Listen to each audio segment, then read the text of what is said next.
the ultimate cause of all being, it must possess consciousness eminently, virtually, or formally.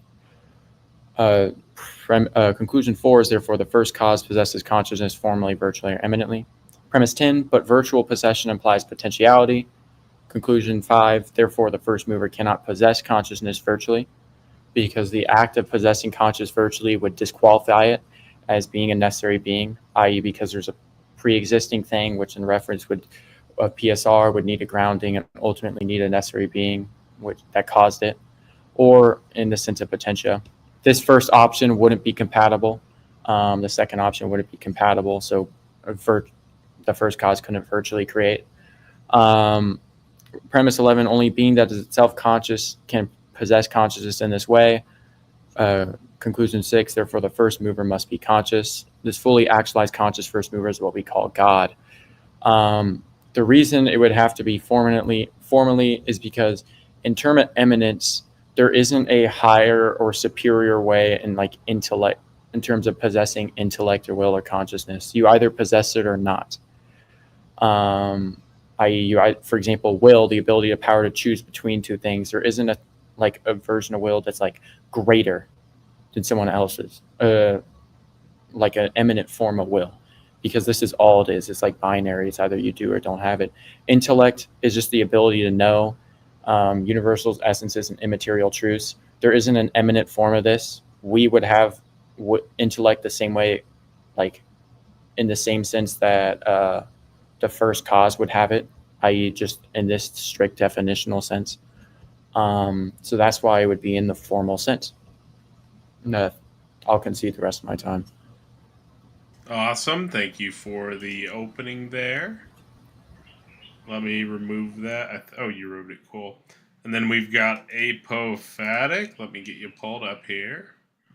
Let me know when you're ready, and you will have 8 minutes.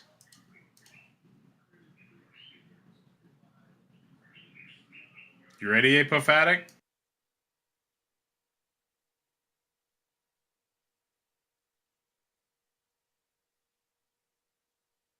We can't hear you, Apophatic, if you're trying to speak. Hello? Can you ready for your 8 minutes? No, I concede my time, man. Okay.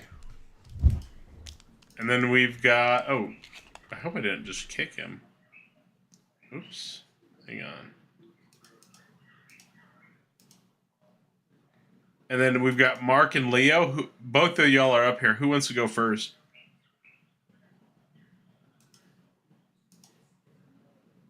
I don't mind. I can go first if you want, Leo. Perfect. Yeah, that's all good. I was just walking back from the bathroom. Okay. I thought we had another opposing introduction that I had. Yeah, no worries. No worries. Let me know when you're ready. You didn't listen to their introduction? Okay. No, I listened. Thanks. So I want to say thanks to Breakfast Taco. Oh, okay. You just peed over it. Okay, gotcha. Thanks to Breakfast Taco, Bloodbath Debates. Thanks to Leo for partnering up and to my opponents for having agreed to this debate. I'm sorry, Mega Bloodbath Debates. So for my position is obviously that not only a god does not exist necessarily, but does not actually exist at all. Now, as a positive claim something to exist, it would be a burden for the theist to demonstrate. And I'll be presenting a few arguments as to why I believe a god does not exist, even though really the burden is on them to show that it does. Firstly, I want to talk about what a god is and what it means to be a god. Now, there's some different opinions or definitions, but I think the definition of god comes with a lot of baggage. The concept of gods has been defined and redefined from the start of simple animism, or attributing spirits to natural forces, to polytheism, and then into monotheism with different definitions. I want to be very clear that simply labeling something mundane as God and then trying to define it into existence is not actually addressing the core concept of a god. So I would usually define a god generally as any transcendent agent or being with will and sufficient power to violate or alter the physical laws of nature, usually associated with or being the source of divinity, sacredness, or sanctity. Now, this definition would need all those categories met: the will, sufficient power, and some kind of divinity. As a necessary being or something that's not contingent on anything else, a lot more has to be added. Now we can explain necessary as could not fail to exist, while contingent things could have failed to exist. Usually a God that exists necessarily has everything else that exists contingent on that God, making a massive burden of proof for our interlocutors to show that not only does a God exist, but everything is in fact contingent on this God. A God could exist and also be have will and power, but they've got to show that everything actually is contingent on this God.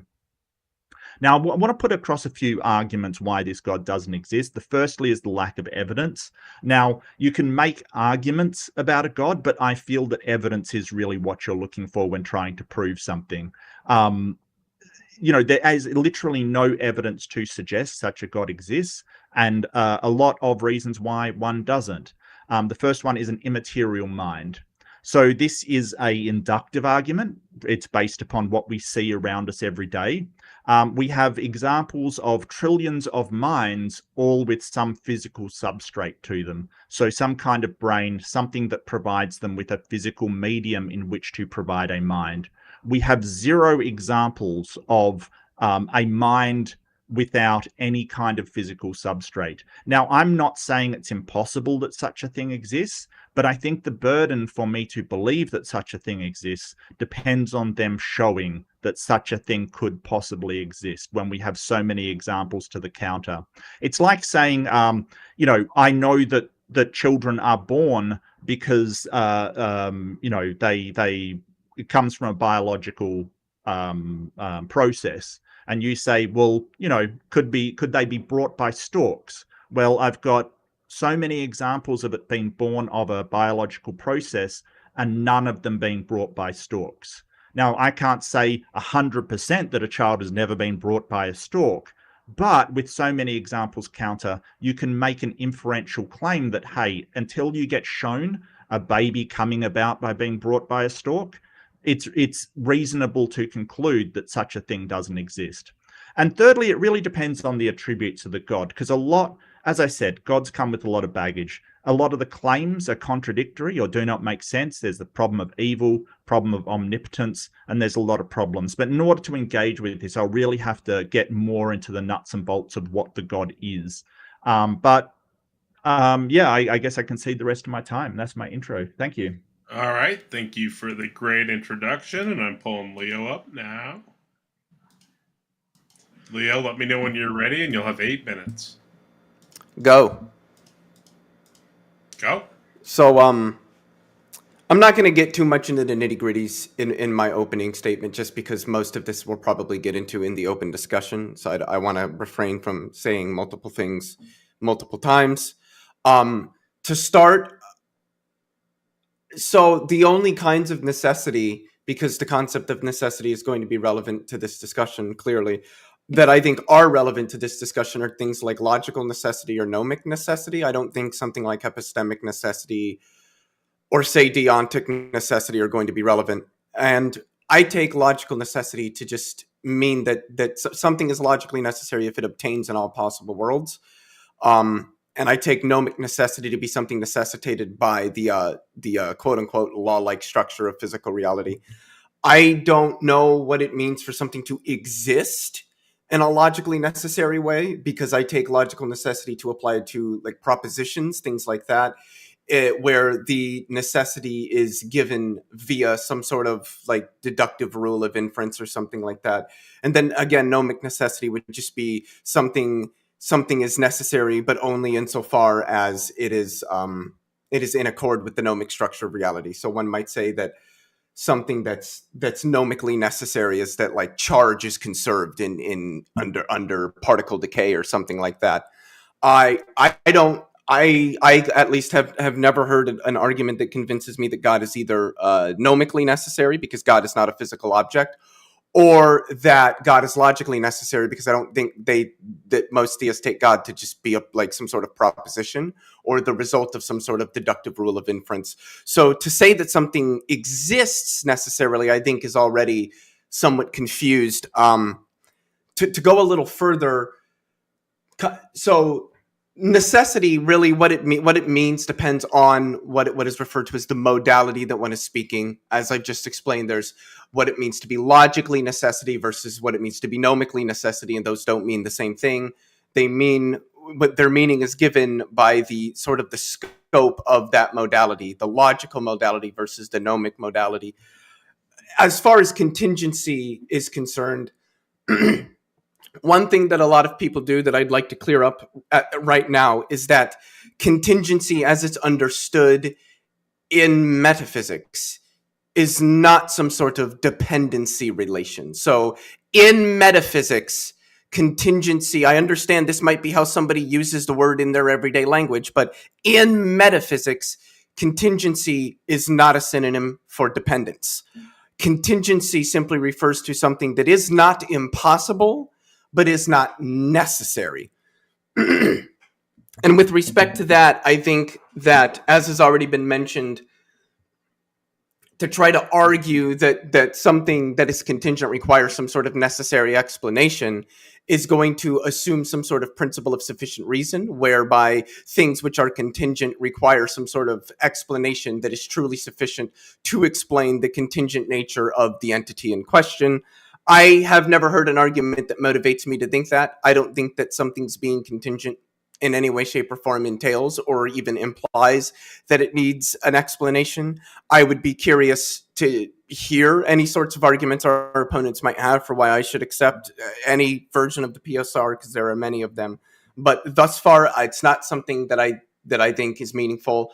I don't accept the PSR, and it is for these reasons that I think that nothing exists necessarily, let alone a God, which, as my partner has expressed, is something I don't take to exist at all. And I guess I can leave it there. Thank you so much for all the amazing introductions. I'm pulling everybody back up here right now. I have links to 3 of the 4 in the description. Apophatic, if you send me a link to your YouTube, I can put it in the description as well. Mark and Leo on the left are taking the negative, as you've seen by the amazing introductions. Bug and Apophatic on the right are taking the affirmative here. The question is, does God necessarily exist? We have, let me double check the likes right now.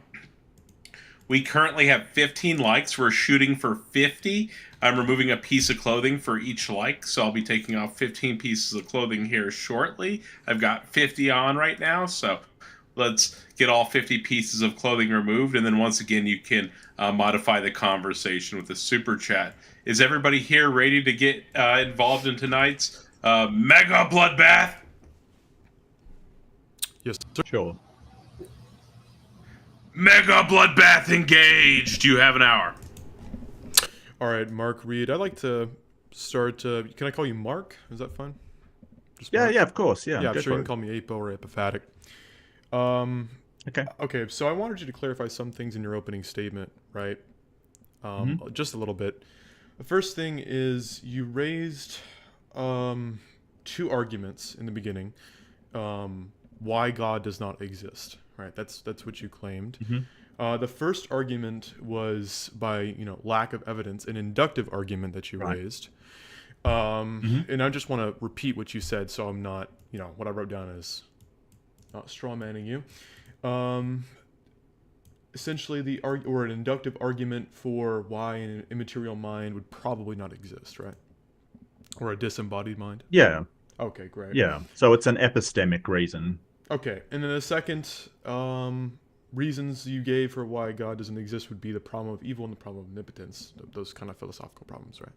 Well, it depends what kind of God that you're defending, because of course something like a deist God wouldn't have a problem with the problem of evil, because like it an does not omnibenevolent concern God itself. Would obviously fall under scrutiny to this, right? Yeah, a tri-omni God definitely would. So if it's omnipotent, omniscient, and omnibenevolent, then yes, absolutely.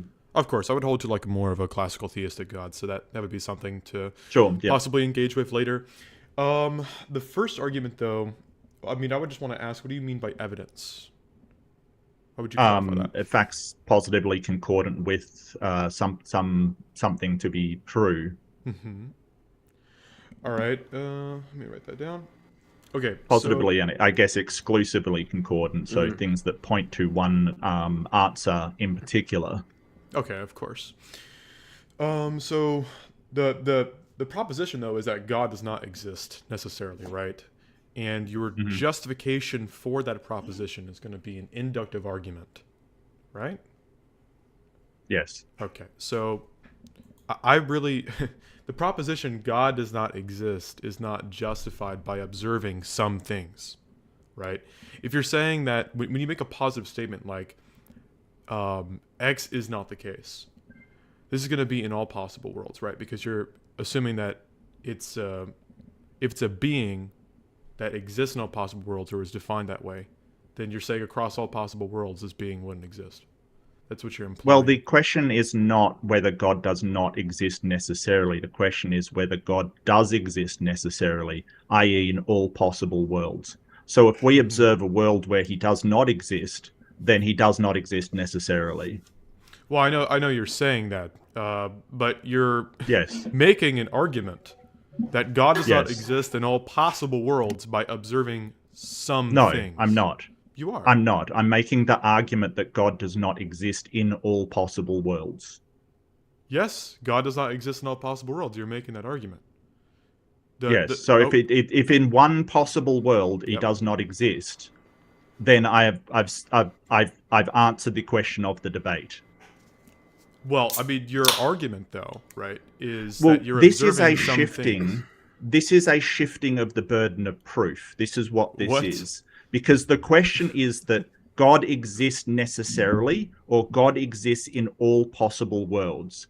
My position does not have to be I can prove that God does not exist in every single possible That's world. what you started with. All I That have was your to opening prove, statement. all I have to prove is that God does not exist in any possible world.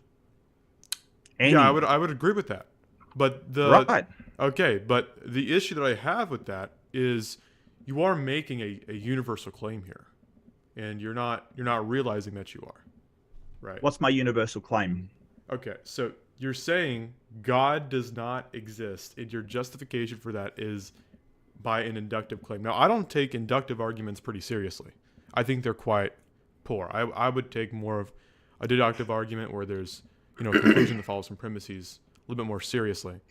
But your argument is simply that we observe that majority of minds are material. And Majority or Yeah. exclusively for every single one that we've ever found? that we've ever found. By found, do you mean something Because like when you say hearing? majority, it suggests there's a minority that we're aware of that are immaterial, and No, that's it's not just what as a I'm minority saying. that's possible. Like you can. The point is that like when you make an inductive claim, when we say that there are, it's talking about what could be the case. Sure. Okay, so precisely that's what I'm saying. When you say that all minds or majority, well, I try to qualify it with majority, is because there's still room of possibility. Yeah, for an I wouldn't immaterial say mind. that. There's I not wouldn't say that. I would say 100% of minds we are aware of that we have confirmed to be real, agreed on by everybody in the world, because everybody in the world agrees that, hey, humans have minds, animals have minds, all kinds of things have minds. All of them have physical substrate. Right, but saying that majority of minds, the point that I'm trying to prove here is that whenever you say, well, we observe that every single mind that we find is material. Yes. Right? Every single Yes. one, 100%. Okay. Mm-hmm. Yeah, when I say that majority of minds are material, I'm not implying that there are some minds that we may have observed that are immaterial. I'm implying that there may be a possibility that there are immaterial minds. Okay. That's so show the immaterial mind. Okay. But Mark's statement where that is all it? minds observed thus far are material doesn't rule out the possibility that there could be a That's not- material that's- mind. We just haven't seen one yet.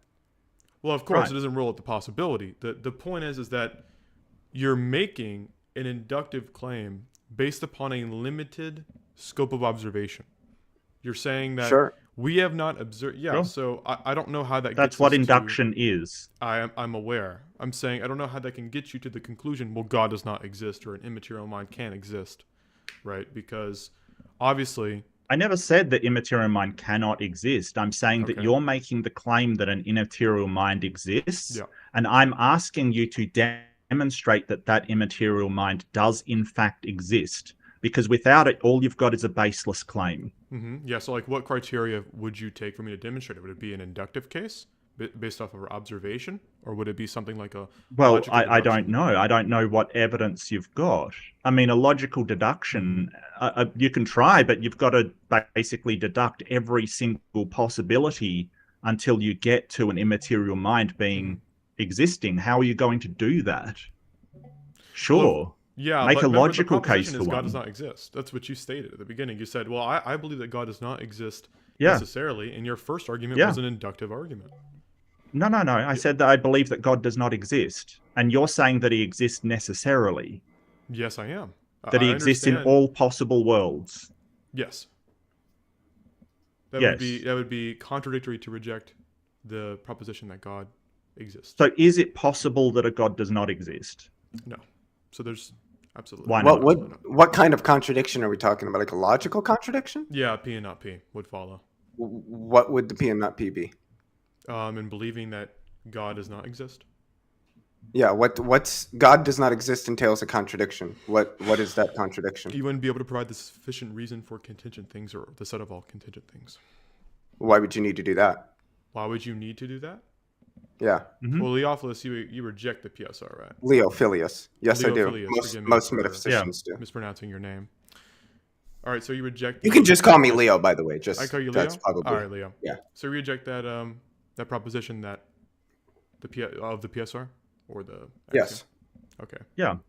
Because it's very hard to tell whether acausal things actually do occur. Like, for instance, the radiometric decay of particles, like we can't really figure out any cause. So we believe it's acausal, not the rate of it, but which atoms actually decay. So we don't know if there is acausal things or not. But you're sort of saying, hey, there definitely is no acausal effects in our world. And to me, that's another baseless claim, that you haven't actually shown there to be zero acausal effects. You're just assuming that that is so. All right. So the first, So the debate will hinge upon proving the PSR. That's all I wanted to get out of Leo here. Give me 1 minute. Okay, well, we'll talk about something else, and maybe we'll ask you about things. Because Can I just provide some quick clarification? Yeah, sure, Leo. Go. Just to clarify, contingency doesn't entail causality. What the argument that's generally given is that it entails explanation. So somebody could technically hold to a PSR even though they believe that there were acausal processes in physical reality. Okay. They might not be causal, but they would still be explained in some other non-causal way. I'm not necessarily saying that either of our opponents has that view, just that is a view that one can take. I'm not sure that's coherent. I'd maybe disagree with you on that, Leo, but I mean, they can take that view. I just don't think that would be coherent, really. Yeah, I don't see that working out either. I think we can all agree that ultimately this is going to hinge on, like, if the PSR is proven, then we can prove God's existence. Is that correct? Well, I think if I accepted a PSR, I would just accept that there's some sort of explanation for the set of contingent facts. Well, I don't even know if I would accept that particularly. A lot of this, for me, has to do with like Van Inwagen's modal collapse. If one accepts the PSR, so I mean, I think that really does it for the PSR, to be completely honest. Yeah. Okay. Well, you obviously had a disagreement on PSR. I wanted to talk to you about that. I know in your intro you mentioned there's many definitions of PSR. The definition I'm going with is that everything that exists has a sufficient reason why it is and why it is as it is, rather than otherwise. And obviously you disagree with that definition. I would argue that it's what we call a self-evident truth, i.e., like if you were to deny PSR, you'd be stating that brute facts exists. Is that fair to say? Yeah, I do think there are brutely And contingent. then a brute fact is something that has no explanation, no reason, no grounding, no norm, no intelligible structure. Is that fair to say? I would say it has no explanation. I don't know if I would agree with all the other stuff. Like, so something could be a brute fact and have a reason for its existence? If by reason we mean some sort of explanation, no. Okay, and then what about grounding? I think it just depends on the concept of grounding. I think I'd lean towards that if something is brutally contingent, that it would be properly ungrounded. But Okay. again, that just depends on. I can just say, Yeah. I think if something's contingent, it's not grounded. That's fair enough. So I would say to say that the PSR is false, or that, or i.e. like brute facts exists, or even that like a thing specifically is a brute fact, like let's say X is a brute fact, is to use a normative and a reason, i.e. there's an aim at truth, like it's true that you believe this, and then the reason, you believe this because you believe it's true. Like there's reason within the statement, just to even say that a brute fact exists, or that even one thing exists as a brute fact. In order to say that, it would be presupposing the truth of PSR. You'd be presupposing the very principle that you're denying, which would make it a self-evident truth, i.e. it's denial. I don't see how that follows. Well, yeah, having reasons for believing that some entity is brutally contingent isn't a statement about the brute contingency of that entity. It's a statement about my belief in its brute contingency. This is a shifting of the burden. Okay. To give an example, I believe that quantum fields are brutally contingent, but I think I've got reasons to believe that. That largely have to just do with, I think, the PSR. It's not true. But that doesn't say anything about the fact that, or the idea that, to be fair, that quantum fields are brutally contingent entities. Yeah. Well, I had some questions. Like you're asking us a lot, so I wanted to go on to this statement you made about necessary beings, and you said that the necessary being is outside of the totality. And I want to find out what you mean, Bug, because sort of outside the totality, it's kind of like, well, the totality is everything. So if something's outside, that then becomes part of the totality. And I'm wondering, just a second point is, why has it got to be outside the totality? Why can't the necessary being be the totality itself? Well, the totality I'm talking about is like contingent reality, i.e. like the totality of all contingent things. The reason a necessary being couldn't be the totality of all contingent things is because it's necessary. So it would be a contradictory there. Because contingent and necessary are, to affirm that some like X is contingent and necessary would be affirming a formal contradiction. Okay. So if you're saying the totality is like the universe, for instance, that's all contingent things, right? Say that again. Sorry. Like the universe is the totality, for instance. I'm really trying to understand in real world terms. If you wanted to say that the universe is the totality of all contingent reality, sure. Well, I'm wondering why the universe can't be the necessary state of affairs, like why that can't be the necessary being.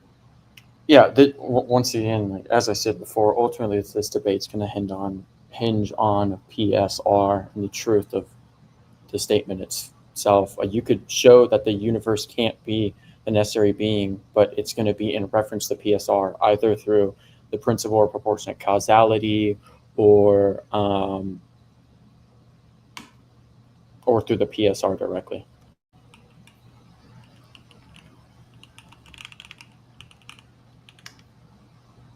Okay. another question that I had is, like, you sort of said that you hinged will on being able to recognize certain things. Like, you gave the example of an apple, if you remember, that it can recognize an apple. We do have examples. I'm not sure I would assign an agent, which I would consider a god to be an agent, to just be able to recognize things. Because in nature and science, we have things that can recognize something, but I wouldn't assign them agency. For instance, a seed could recognize a change in temperature, but it doesn't have agency. It just follows a natural process. A computer could recognize an apple, but it doesn't have agency. So What do you can you mean by explain, agency? well, the ability to make independent decisions, the ability to have will to change its decisions, basically, make decisions. Okay. And then you said, can you explain, and then stop. I didn't hear the rest of that. Well, I think I was interrupted, but that's okay. It's splitting hairs. Can you explain why recognition of external phenomenon necessarily means that something has will or agency, the ability to change your mind? Yeah. Or change, or I mind, Will. basically. Yeah. So will would be like, for example, you wouldn't say that a computer necessarily has will, because it's not Right. based on it choosing between two things on its own power. Obviously, it's grounded in its coding, right? Those types of things. But you would so you would say that they, like, a computer wouldn't have will. Correct. Yeah. What was the other So half of the question? can we agree that just being able to recognize something or identify it does not necessarily mean something has will? Well, how did I define will? How did you define? Well, maybe redefine it for me then. Maybe The I'm ability, misunderstanding something. the ability / power to choose between two things. Yes. Yeah. It's and that would be in reference to, like, under your own accord. Yeah. So, for instance, a seed can recognize certain amount of conditions have been established in order to take root and grow, for instance. Like, it would be able to recognize certain information in order to process that information, and, a process would start, but it does not have will. It doesn't have any ability to change it. So, if you fool a seed by creating the conditions and then change them, it will just die, but it will try to do that anyway. I don't think a seed would have will. Yeah. So, like, with like the seed example, like, an aspect of will,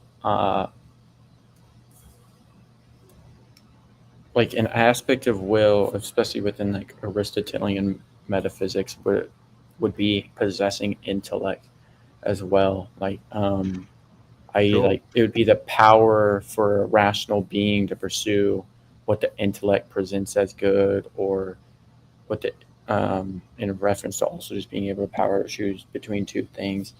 So an aspect of will would also require intellect, or in some sense a self-awareness, and, like, intentionality. Something like a seed wouldn't do those things, because, like, for example, a seed doesn't weigh good, like, the goodness of things, or, like, it's in reference. A seed does things because like growing and those types of things via, like, its biological programming and, like, external stimuli. It's not its own deliberate, intentional action. If you understand what I'm saying. In the same way that it is for, like, for example, human. Yes. Are we getting I at would this agree. idea that I think why think this, if we grant that there's some sort of necessary explanation for the set of contingent facts, so like why think it's an agent? Is that what we're getting at here? Yeah. That's what I'm getting at anyway. I don't Well, think, in even this, if there is a necessary cause, I don't think that it has been established that that is in fact an agent. I think that's the weakest part of that argument that I saw.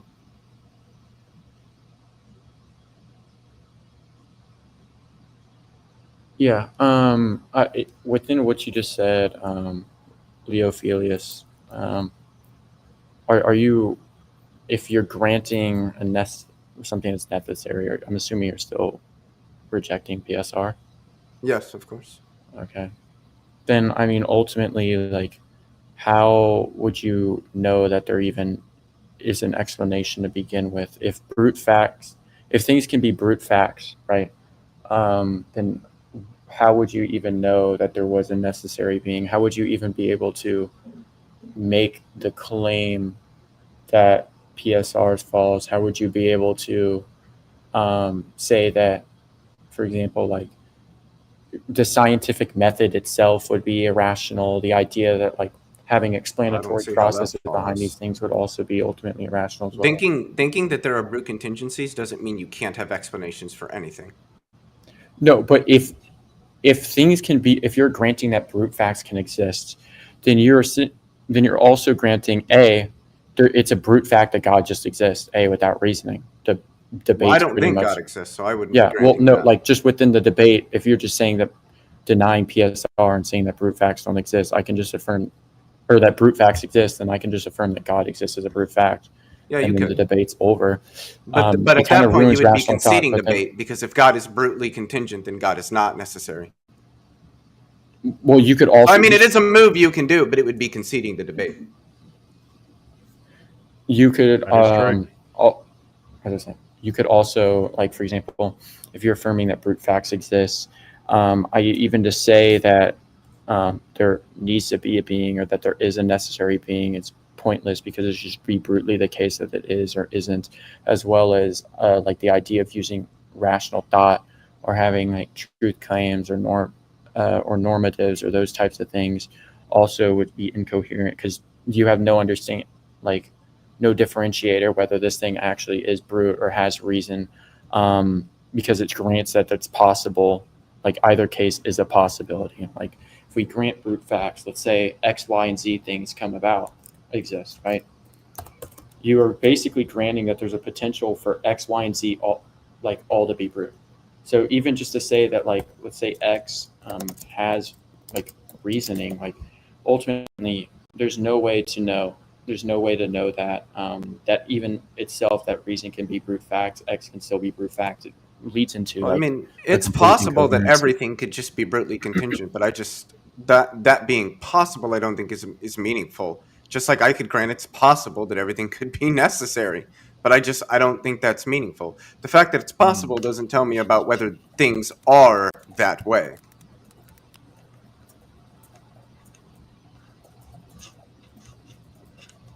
Okay. Yeah. I mean, if you're just even within that, like, you would just affirm then that like rationality completely crumbles to an extent. Would you affirm I don't that? see how. Well, it because there's a possibility that everything could just be brute. Yeah, there's a possibility and that everything could there's just be really necessary, no way. and I don't actually make any decisions, and I'm not really an agent because everything is just necessary. But I don't care. I don't think that's the way the there world isn't is. a case that everything could be necessary. Like you could show that humans wouldn't be necessary because like they have attributes such as like changing, they have potentials, etc. Which Yeah, I could also show that humans aren't brutally contingent. You couldn't really show that. Yeah, I could. Like you could go back in the sense that like, I could cite evolutionary not- theory that gives us some sort of like causal and material development of human yes, beings. but then and of ultimately life. that thing itself. I could appeal to my parents as an explanation for why I exist. There's a variety of things. Yeah, in the sense you could go back and say your parents and so forth, but ultimately, like, even if you go all the way back, are you trying to ask me how I differentiate between something that's explained and something that's brutally contingent on my view? No, what I'm saying is even if you go back with evolution, like that, the entire process itself could have just been brute fact. Like there's not an it could have, but it's not. It's explained in terms of physics and chemistry and thermodynamics. In accordance to our knowledge, but is that absolutely the case? Like, well, it's I still wouldn't put- say like, would it- absolutely the case, but I would say that is the case. So there's potential for it to just be brute. If by potential you mean it's possible, yeah, but whether something is possible doesn't tell me about whether or not it is that so way. like ultimately everything within your worldview has the possibility to be brute. Sure, but Well, that's trivially true. Like nothing turns. He's on just that saying fact. it's logically possible. There's no contradiction in that, right? That's what you're saying, Leo. There's no logical. Yeah, there's contradiction nothing in that? wrong with thinking the world is that Right. way. I don't think it's that way. I think it's clear it's Correct. not that way. Mhm. I feel like what he's trying to ask me, and maybe I'm wrong here, but it feels like what he's trying to ask me is how do I differentiate between something that's explained and something that's brutally contingent, if I grant that there are things that are brutally contingent. And just to answer that question, I think it has to do largely with this notion of degrees of freedom. So in physics, degrees of freedom are generally speaking the parameters that are needed to sort of characterize the state of a system or a process. And once you get to a point where there aren't any underlying degrees of freedom that you can appeal to account for something, then I would argue that you've reached the bottom. That's the bottom. Those are properly fundamental entities, and they are brutally contingent in virtue of that fact. Which is why I think something like quantum fields are at least one class of things that are properly fundamental and brutally contingent, because you cannot reduce the mechanics or the dynamics of quantum fields to more underlying degrees of freedom. Yeah, you could, but ultimately by affirming that like PSR is false, you could lead into like within a principle of explosion in some sense that everything is ultimately inexplicable. Let's say with like, for example, there's. Well, I mean, sure, everything would be inexplicable at its fundamental level, but again, I think that's just trivially true. I don't think that's anything really turns on that fact. You could even say in some sense that it's like a logical impossibility could be false. That what is logically impossible? Could be like for example, you could affirm that LNC could be false. Like let's say, for example, like the argument that like X must not be true because if it were, it would be inexplicable, or like it would I wouldn't say LNC as in like the law of non-contradiction. I wouldn't say that's You true or affirm false that because I don't take the laws of logic to be. I take them to be axioms, so I don't take them to be propositions, and thus I don't take them to be truth apt. Okay. I know Apophatic has something to say on that. If you want to comment on Apophatic. He said, yeah, axioms and not propositions, and that there's no truth there, or no truth. Well, no, logic is based on axioms. Yeah. I would think so, yeah. I think that's an axiom of classical logic. That just means that's some sort of statement that humans work with. So it's an axiom. A proposition is some sort of truth apt statement, a statement that can be true or false.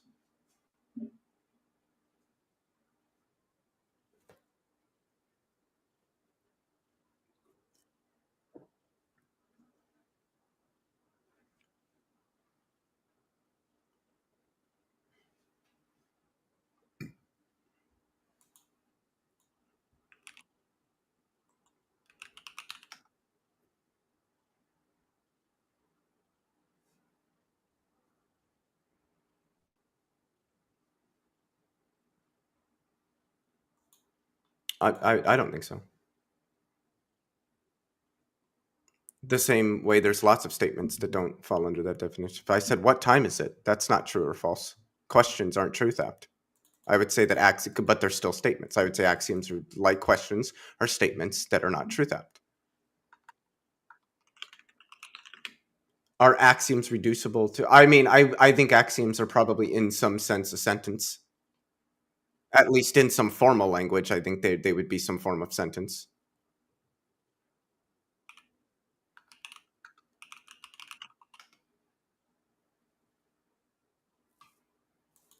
Are sentences prior to language? No, is the LNC prior to language? Oh, is the LNC prior? I think that depends on what we mean by language. But largely, I would say no. I don't think so.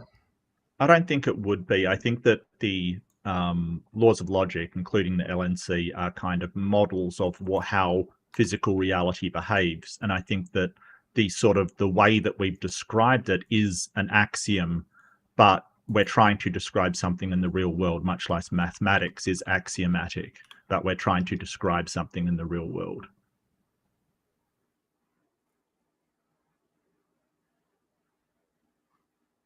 Mm-hmm. Yes.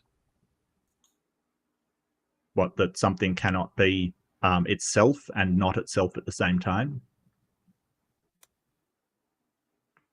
Yes, so something cannot be itself and something not itself at the same time.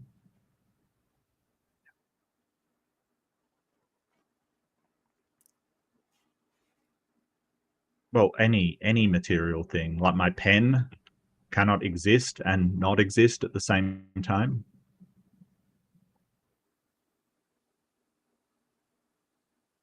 Correct.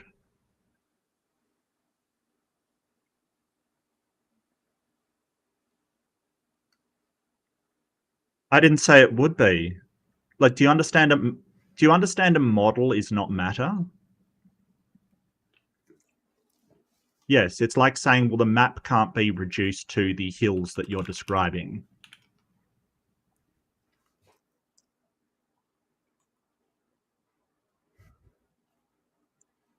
I never said that. I never said that. No, I said it's describing some physical property. The description, no, descriptions are never physical. Can you point me to a physical description?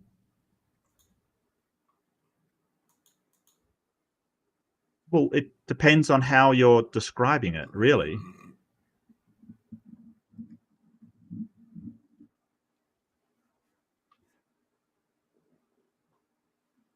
Yeah, to our mind, sure. But it still reduces to the physical, right? Yeah. Well, it's material.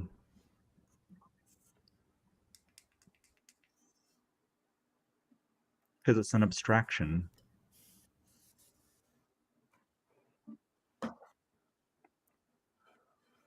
An abstraction. I never said that. No, so when I'm describing something, like I'm basically going, okay, well, I see my water bottle over there, right? And then I'm turning to you and I'm describing it. I have an abstraction of that water bottle in my mind. It is not the real water bottle, right? Like, it is not the thing itself. And I may not have the model in my mind as having all of the chips or dents on it or whatever. It may just be an approximation. And that's what I'm saying. We're making an abstraction to describe something in the real world that does not... Can I finish? Can I finish? Well, maybe the audience doesn't, so I'm going to explain it for them because you're just interrupting me. So it does not mean that that thing actually exists that is in my mind. It is an abstraction, right? Is the abstraction physical?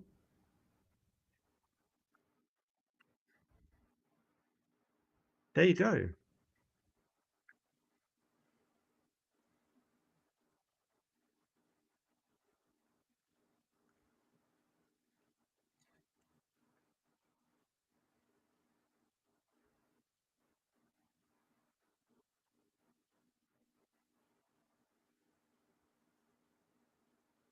It's just an abstraction. It's the same as if I talk about a computer.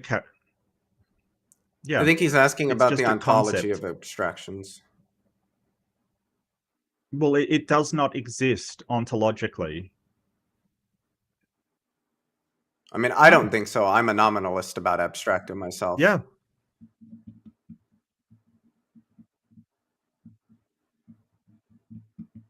I don't think so. I think that's what nominalism is, an abstractor or not. Well, real. I think it has Abstracted do not conceptual exist. existence. No. Nominalism is the idea that abstractions do not exist. Abstract are not real.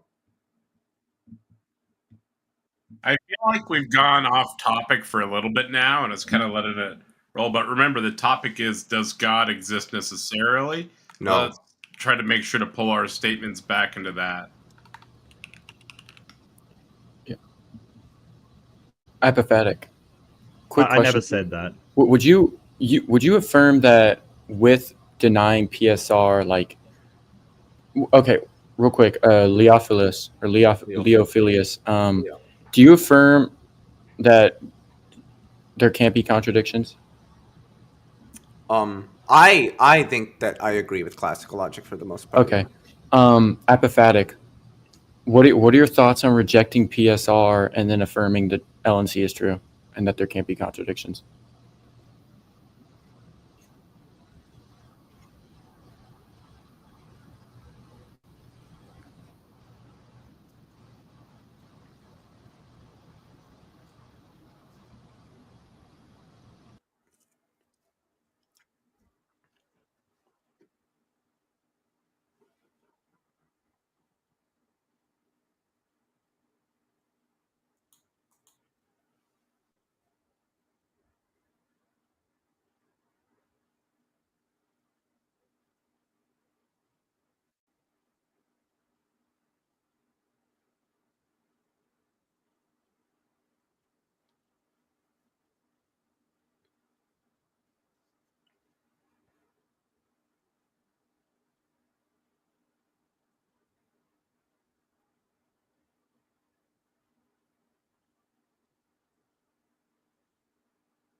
Well, yeah, you can have a sufficient reason for the claim. That doesn't tell you anything about the object of the claim.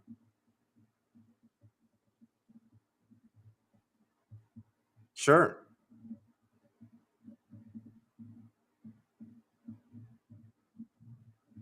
Rejecting the PSR doesn't mean that all things are unexplained.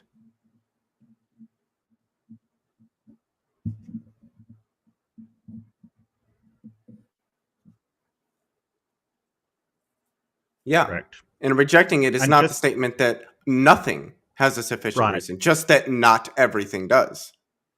So I Mhm. feel like Apophatic. This is the same problem And so the as claim that not everything has a sufficient reason has a sufficient reason. It's one of the things that does happen to have a sufficient reason.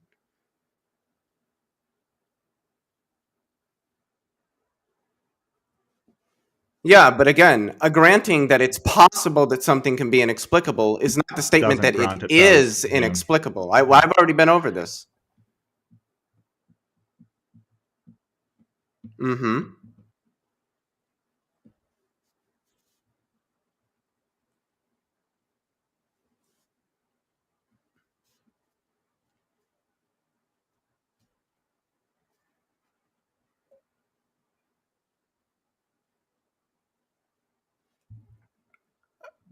I explained that, whether or not it can be reduced to underlying degrees of freedom. That is correct.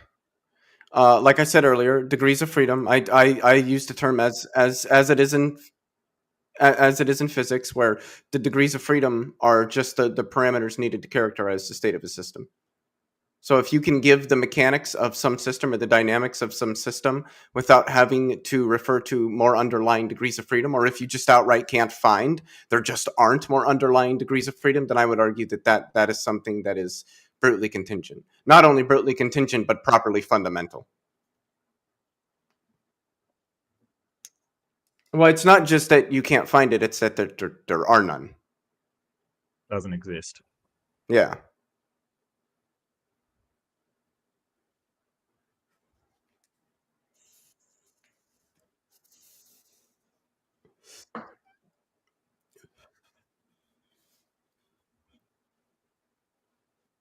I think you need reasons to think that God doesn't exist. Mm-hmm. Hmm.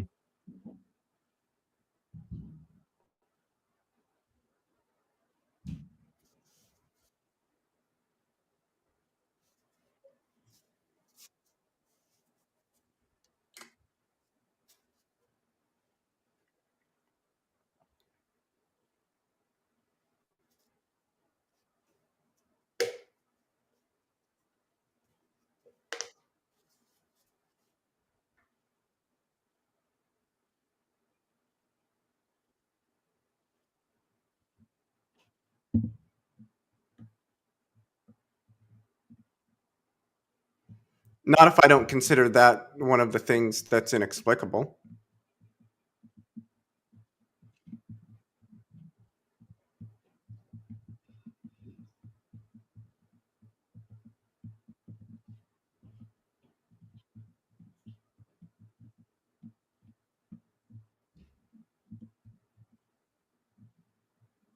What is this official? I think it works.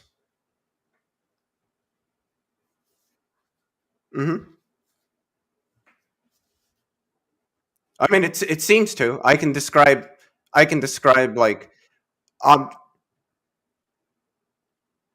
yeah, you could say that, Okay, but I you mean, can that's make not that claim, sure.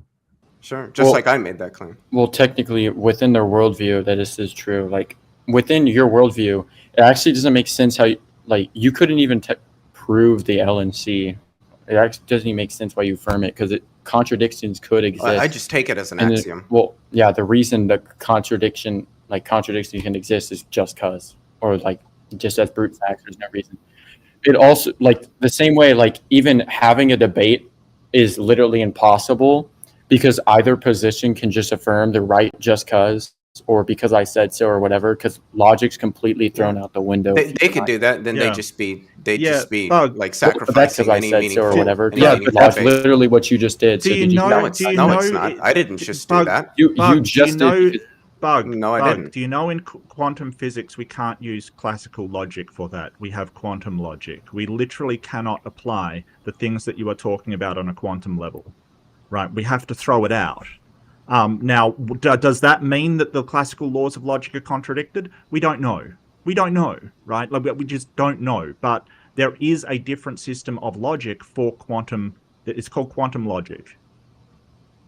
There are logicians who don't accept classical logic. Mark, I'd appreciate Yeah. if you didn't use logic here because, I think Why? that's incompatible with the rejection of PSR. Why would that be incompatible with Why rejection? would Yeah, that be? well, Yeah, hey, I don't get it. Was not working. Within It was logic, muted by if you accident. deny But PSR, if you're you want to see my piece that I just said, you're holding to he- brute facts, he- just being his that argument things can hinges exist upon, for I no just think reason it or just works. cause. What law of Yeah, logic There's does it something something that's violate? that Argument completely hinges upon you could against throw PSR. out That's what he's saying. logic itself. You could But say yeah, that why would you you do do that? contradiction just What cause, law of or logic does it even that violate? you're Could you right now Bug, you can't just You say, can't hey, prove you the laws can't of use logic. logic anymore. you can't prove the laws of laws logic. of, I don't think laws of logic are things that are proven. They're axioms. Yeah. Okay, what define axiom? Would you affirm that axiom is a proposition you Well, choose you to still accept haven't as a told me foundational? what law of logic I'm violating by that. Well, the laws of logic don't matter since you reject. Oh, they don't matter. Oh, Yes, What- within what- your what- worldview, what they I- don't matter. okay, Like, the for laws of example, logic- No, I hold up, don't. Mark. Guys, I everybody could calm say, down. Guys, everybody calm down for a second. Wow. And while we calm everybody down, we'll do a quick intermission. I think we're all pretty calm. Make sure everybody slams that like Huh? button. We're at 25 likes. We have 24 more to go. I'm removing a piece of clothing for each like. Also, if you have any questions for the debaters, please send in a super chat. It'll also add an additional minute to the debate for each super chat. We have 4 out of 60 minutes used up or available right now. So you guys have 56 minutes that you guys can buy for the show. All right. So the reason the laws of logic don't Debate's matter over, dude. in this scenario Debate is is because I can over. just He say just that they're said it false just just because, or works. that I can contradict. Yeah, you them could you just could do because. that, but That's that would his just be convincing unreasonable. against the PSR is that it just works. Yeah. So are you affirming that brute facts my in this God, scenario are unreasonable?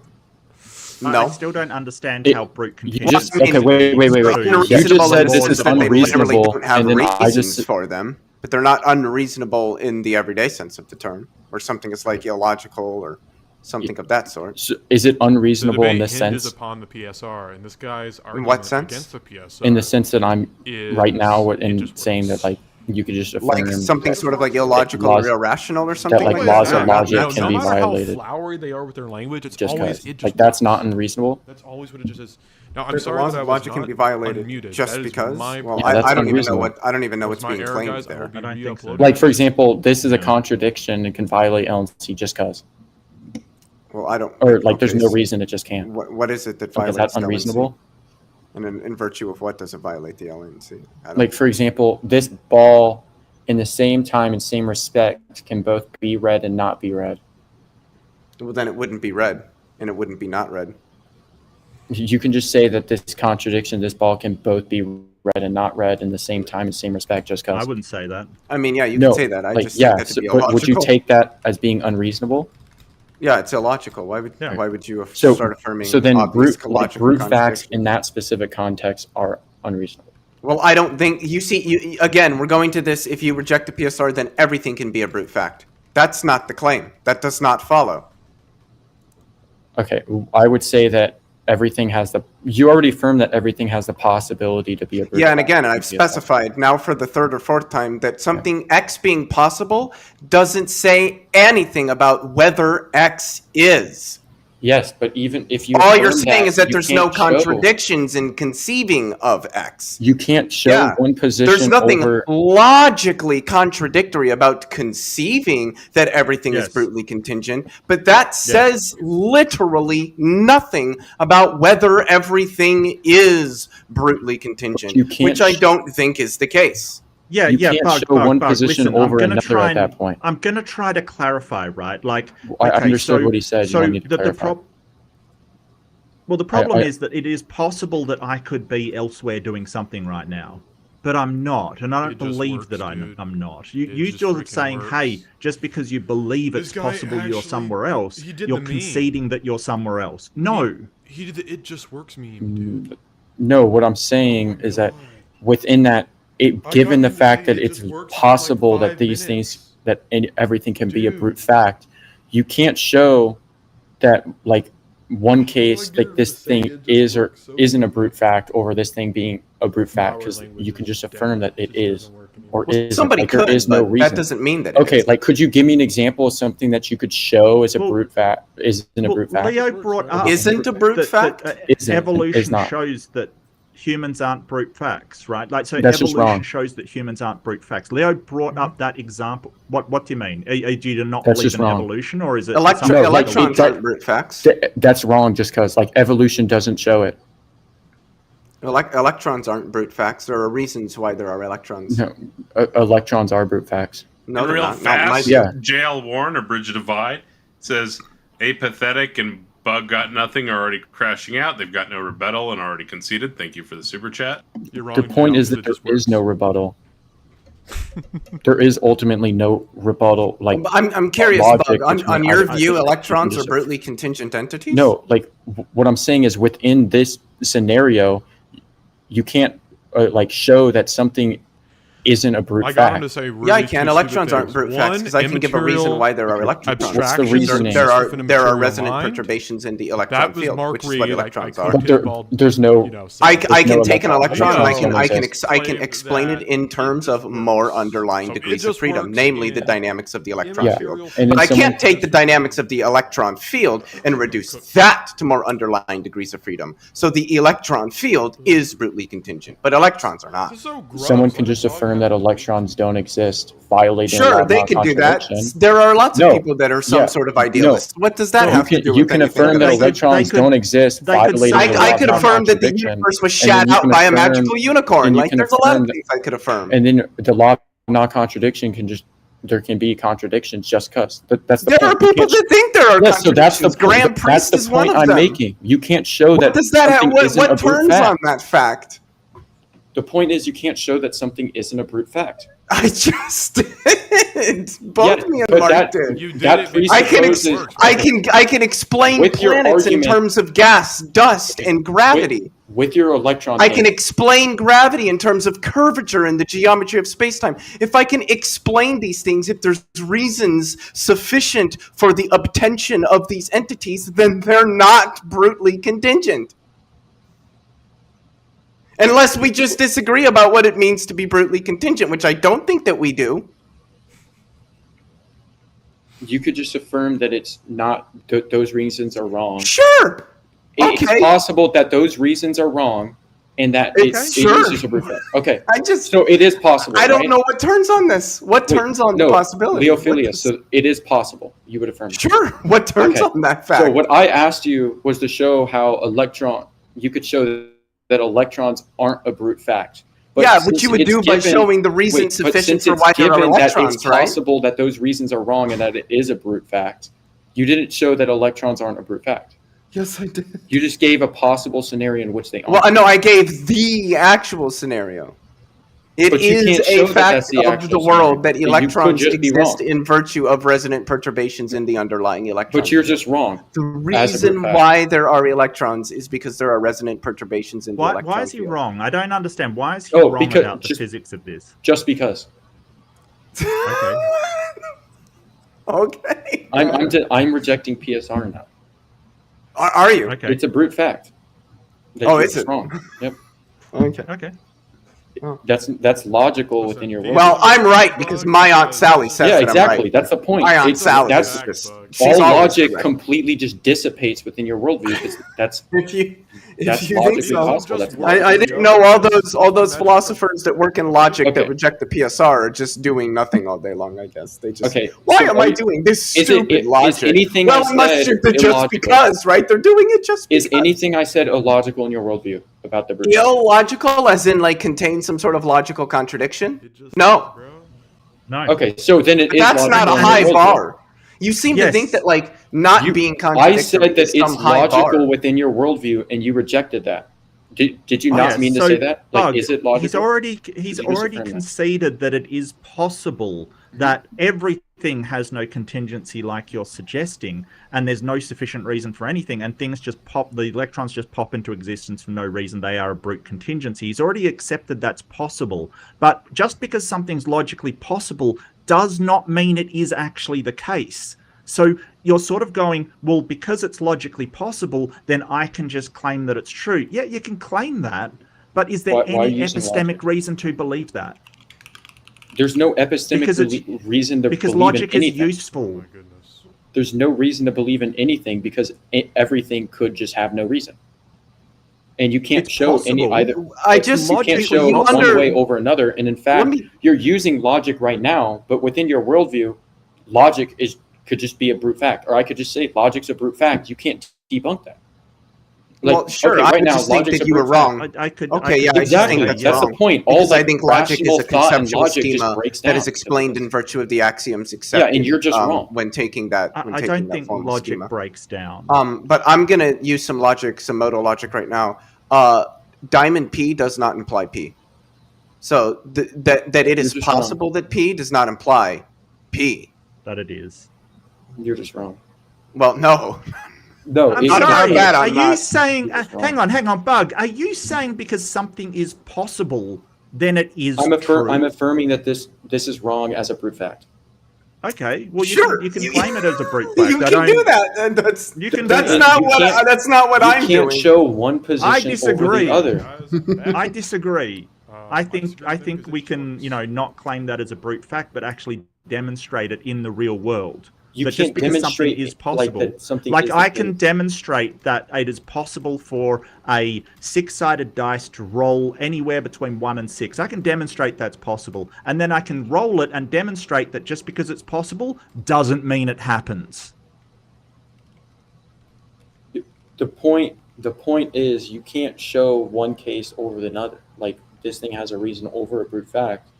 There's You no can. way to differentiate, and that would just lead into everything collapsing. I've kind of I'm pretty sure 2 times, Mark, I've given a means between delineating. Yes, between but then you something could that's just affirm that contingent you're and something wrong, that's or that explained. Yeah, this you've isn't the given. case. Yeah, you've you given could, one but then- theoretical Yeah, so since you so what? could, So you're just gonna say, since you "Mm, could, I that's think you're valid wrong." within your worldview, and therefore I you don't can't think that it is. No, I don't think that just merely asserting things is valid in my worldview. Joining the live stream. So it's not possible for. It's off. Anybody that's joined the live stream that doesn't know what's going on, my mic was muted for like over half of it when I was engaging with them, and I will apologize for that.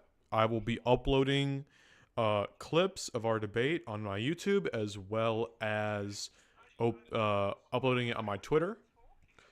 I got Mark Reid to say that immaterial abstractions can subsist within a material mind, whatever that means.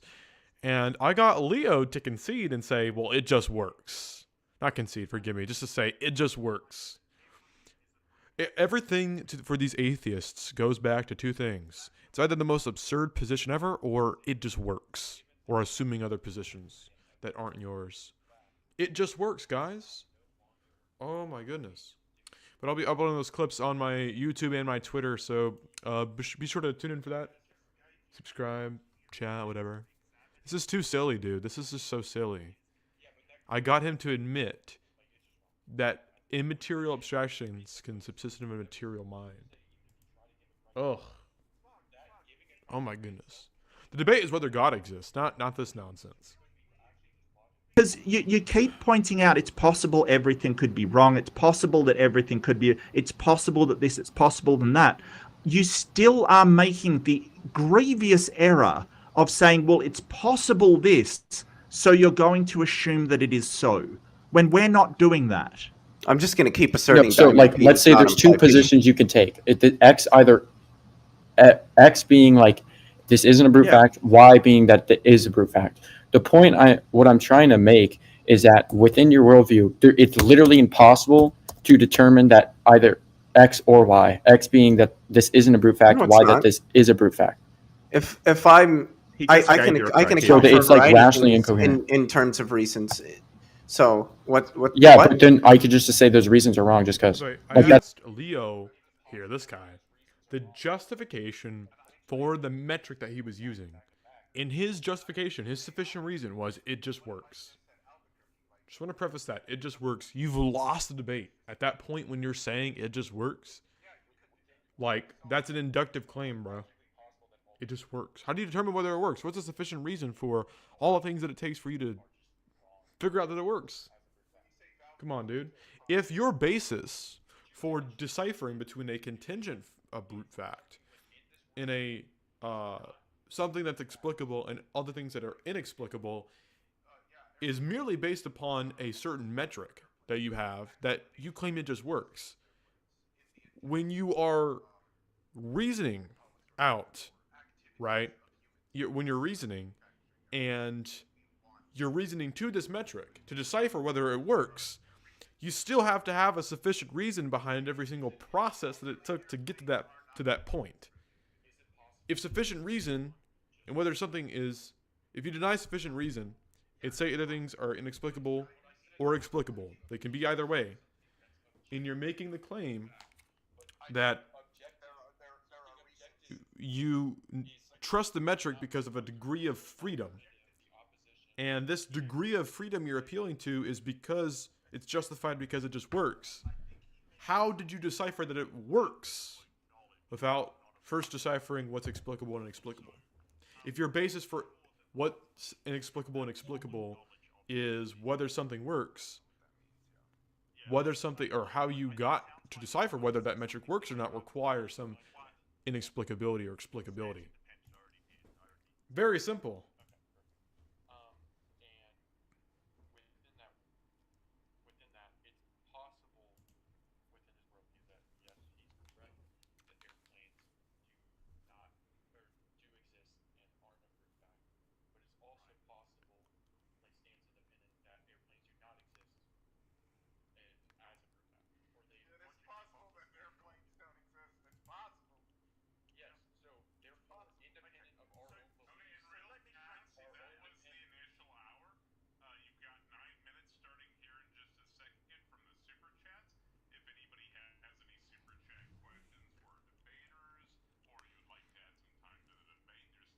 Minutes available, so feel free to submit super chat questions or comments or whatever.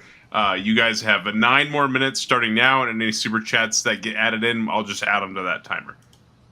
Yeah, so when we're saying possible, we're talking about not logically contradictory, right? So we're really talking about, it may be, and I hate to bring this into the conversation, but it may be that we're in the Matrix and the airplanes don't really exist, or that it's a massive worldwide conspiracy that airplanes don't exist and everybody's lying about it. Like, these things are not logically contradictory. They are possible. But does that mean it is so? No, that's not what we're saying. Yeah, you can't. It's not even plausible. Something's being possible doesn't make it plausible or probable. Yeah, exactly. But you can't objectively show that this is the case. Yes, we can objectively show it. No, because there's still the possibility that it is not the case just as a brute fact. Because there's you're granting the possibility that airplanes still don't exist as a brute fact. So you think I can't objectively show that airplanes exist simply because I think it's possible that they don't?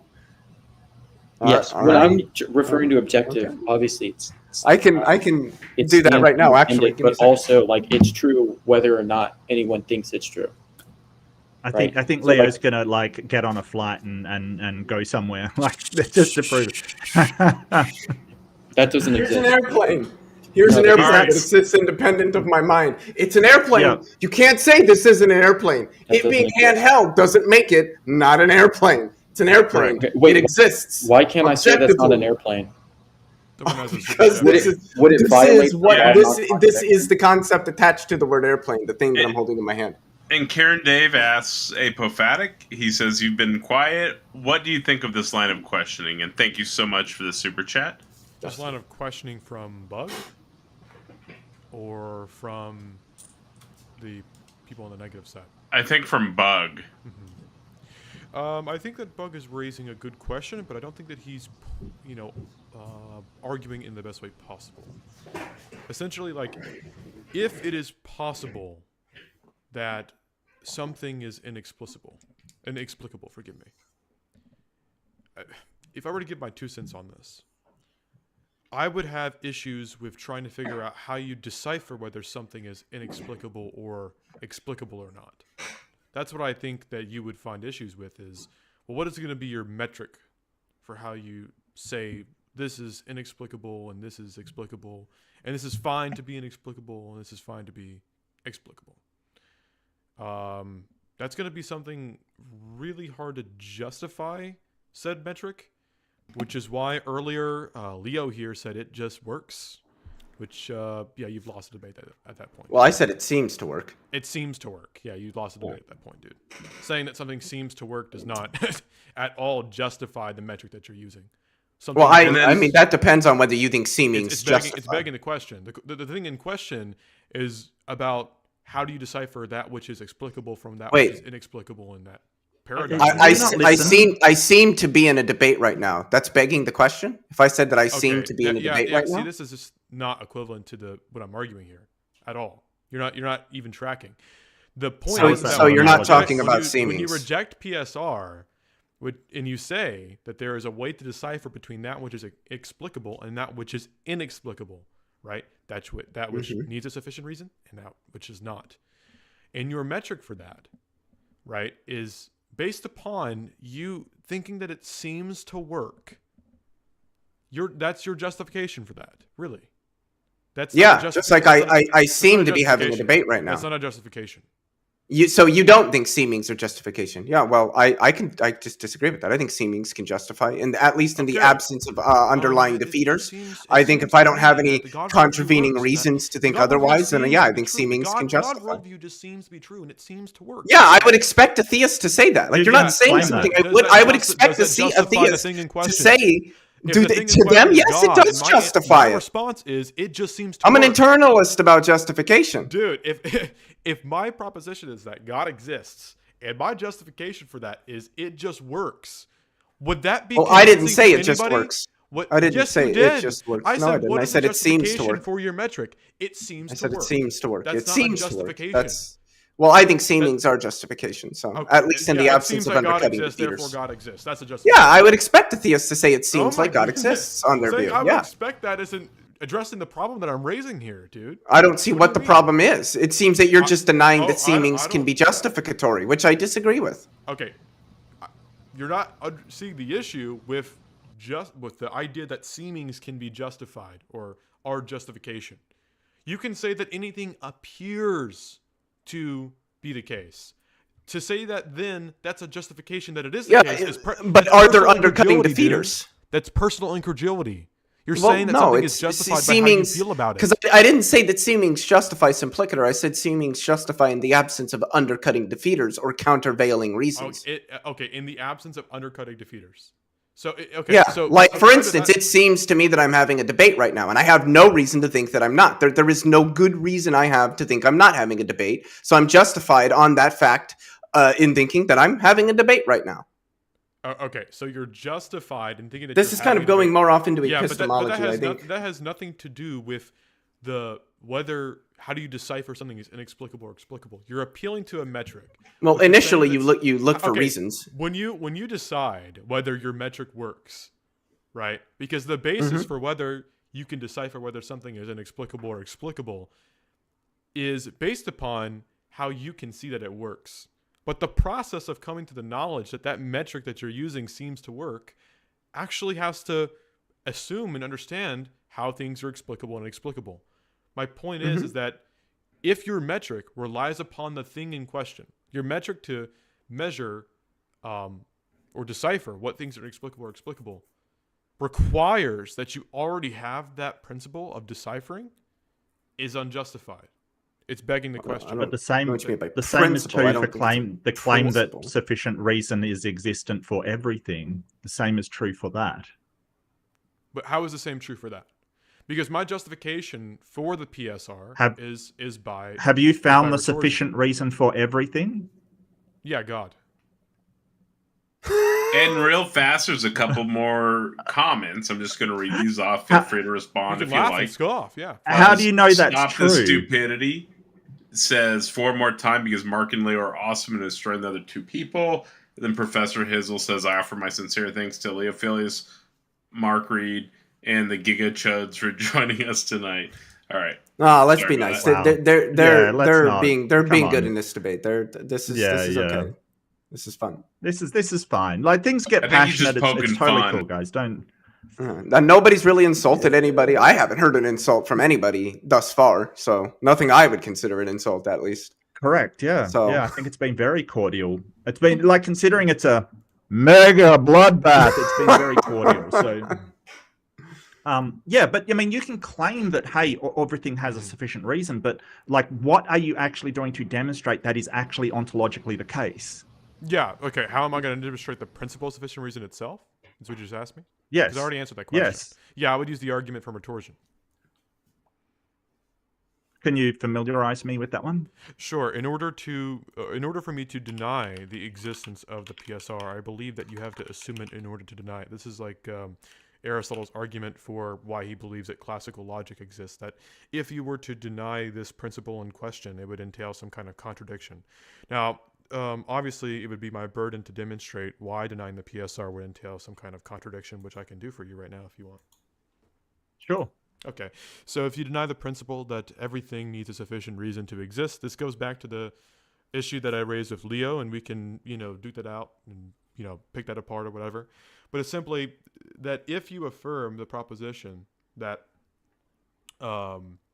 some things require sufficient reason while other things don't require sufficient reason, hence denying the statement implicitly that all things require sufficient reason, then you're going to have to claim that there are some things which are brute in their explanation. They don't require any kind of explanation, and that some things do require an explanation.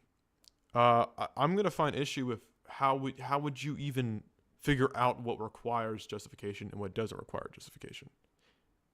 Because justification or explanation, because I don't take those to be the same thing. Yeah, there's a difference. My bad. Explanation. So really, what I'm asking you, what is the sufficient reason of why PSR is true?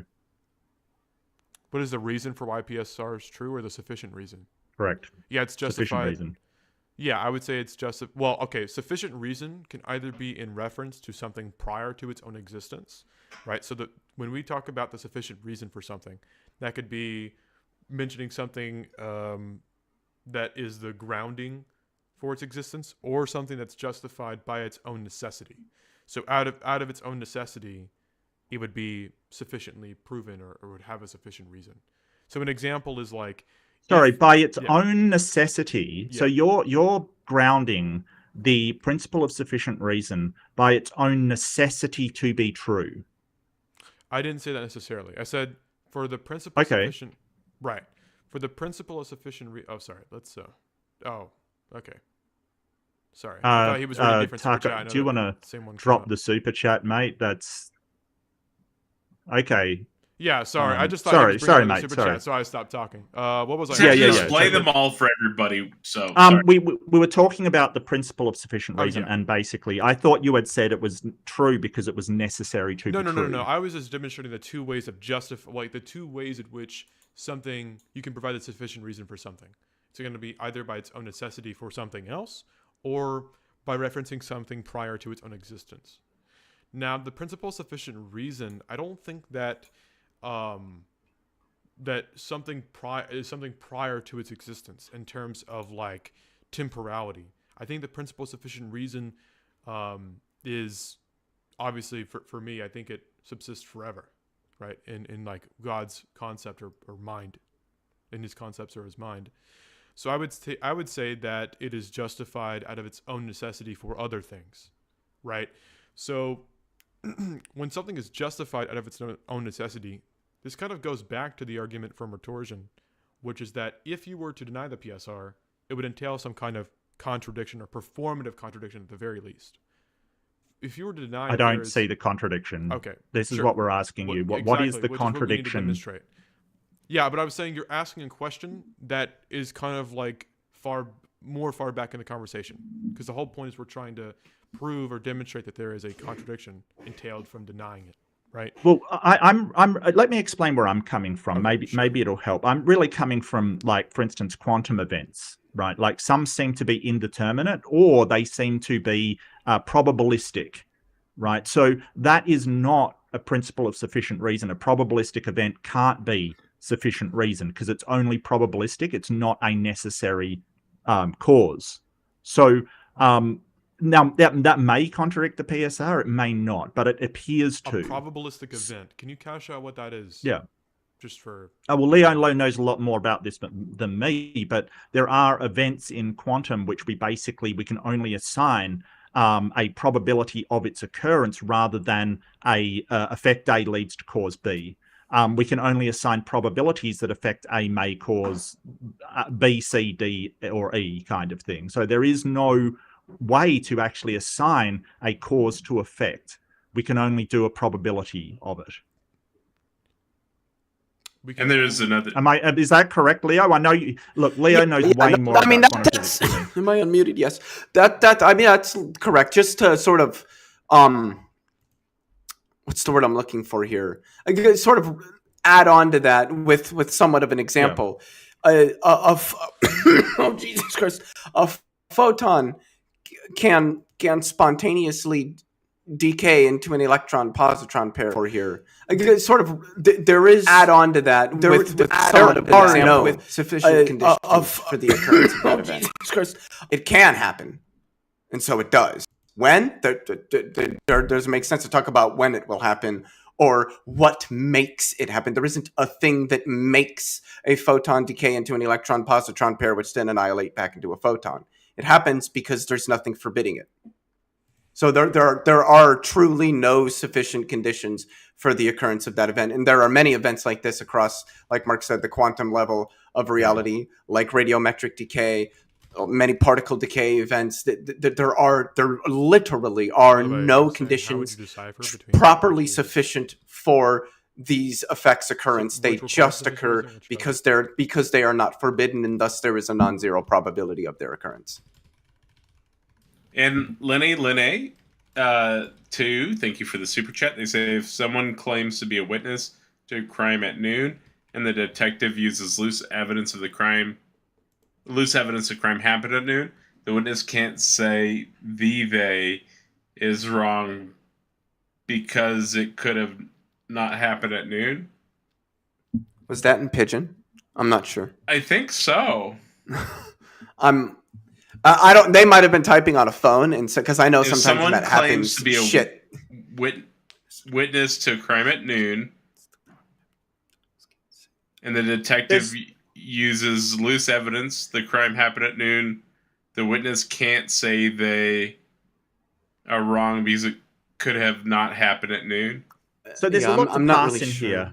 I think he's basically saying a witness claims that something happened at noon. The detectives find loose evidence that it didn't happen at noon, and the witness is arguing with the actual evidence kind of thing. So I think, and correct me if I'm wrong, Lene, I really want to know if I'm wrong, but I think he's sort of arguing that a claim with no evidence and, just sort of saying something with no evidence doesn't override something that does have evidence, I guess. That's my best guess. Sorry, Lene, I'm not sure. Maybe English isn't his first language. Yeah, no, and we greatly appreciate the super chat. And then Left-Handed Jedi says, if God is defined as being spaceless and timeless and outside the universe, by definition, that makes it an Eldritch horror. Thank you so much for the super chat. Not wrong. The real question is, are Eldritch horrors personal gods? Asking the real questions over here. Thanks, Jedi. Yeah, and y'all can return to debate. I'm sorry.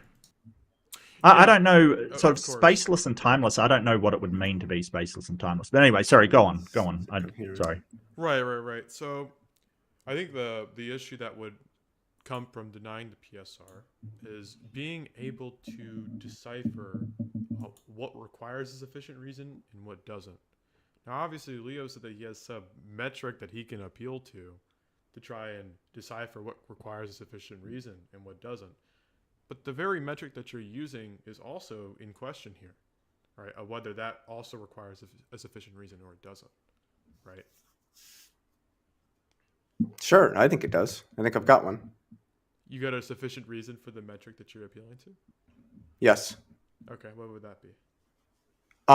Degrees of freedom. I think that if there are no degrees of freedom for something, I don't know what it means to talk about there being something that which could be adduced as some sort of explanation for it. Mm-hmm. And the sufficient reason for that would be? What do you mean? I just gave it. Yeah, for degrees of freedom appealing to that. What would that be? Why do I use degrees of freedom? Not why do you use it, but what would be the justification for the explanation for degrees of freedom itself? What explains degrees of freedom? Yeah, something prior to its own existence, or well, degrees of freedom are usually going to be given in terms of even more underlying degrees of freedom. That's kind of the point. That at some point that chain stops, and so then those most fundamental degrees of freedom would just be fundamental. Is degrees of freedom? No. You just said it would be even more underlying degrees of freedom. Yeah.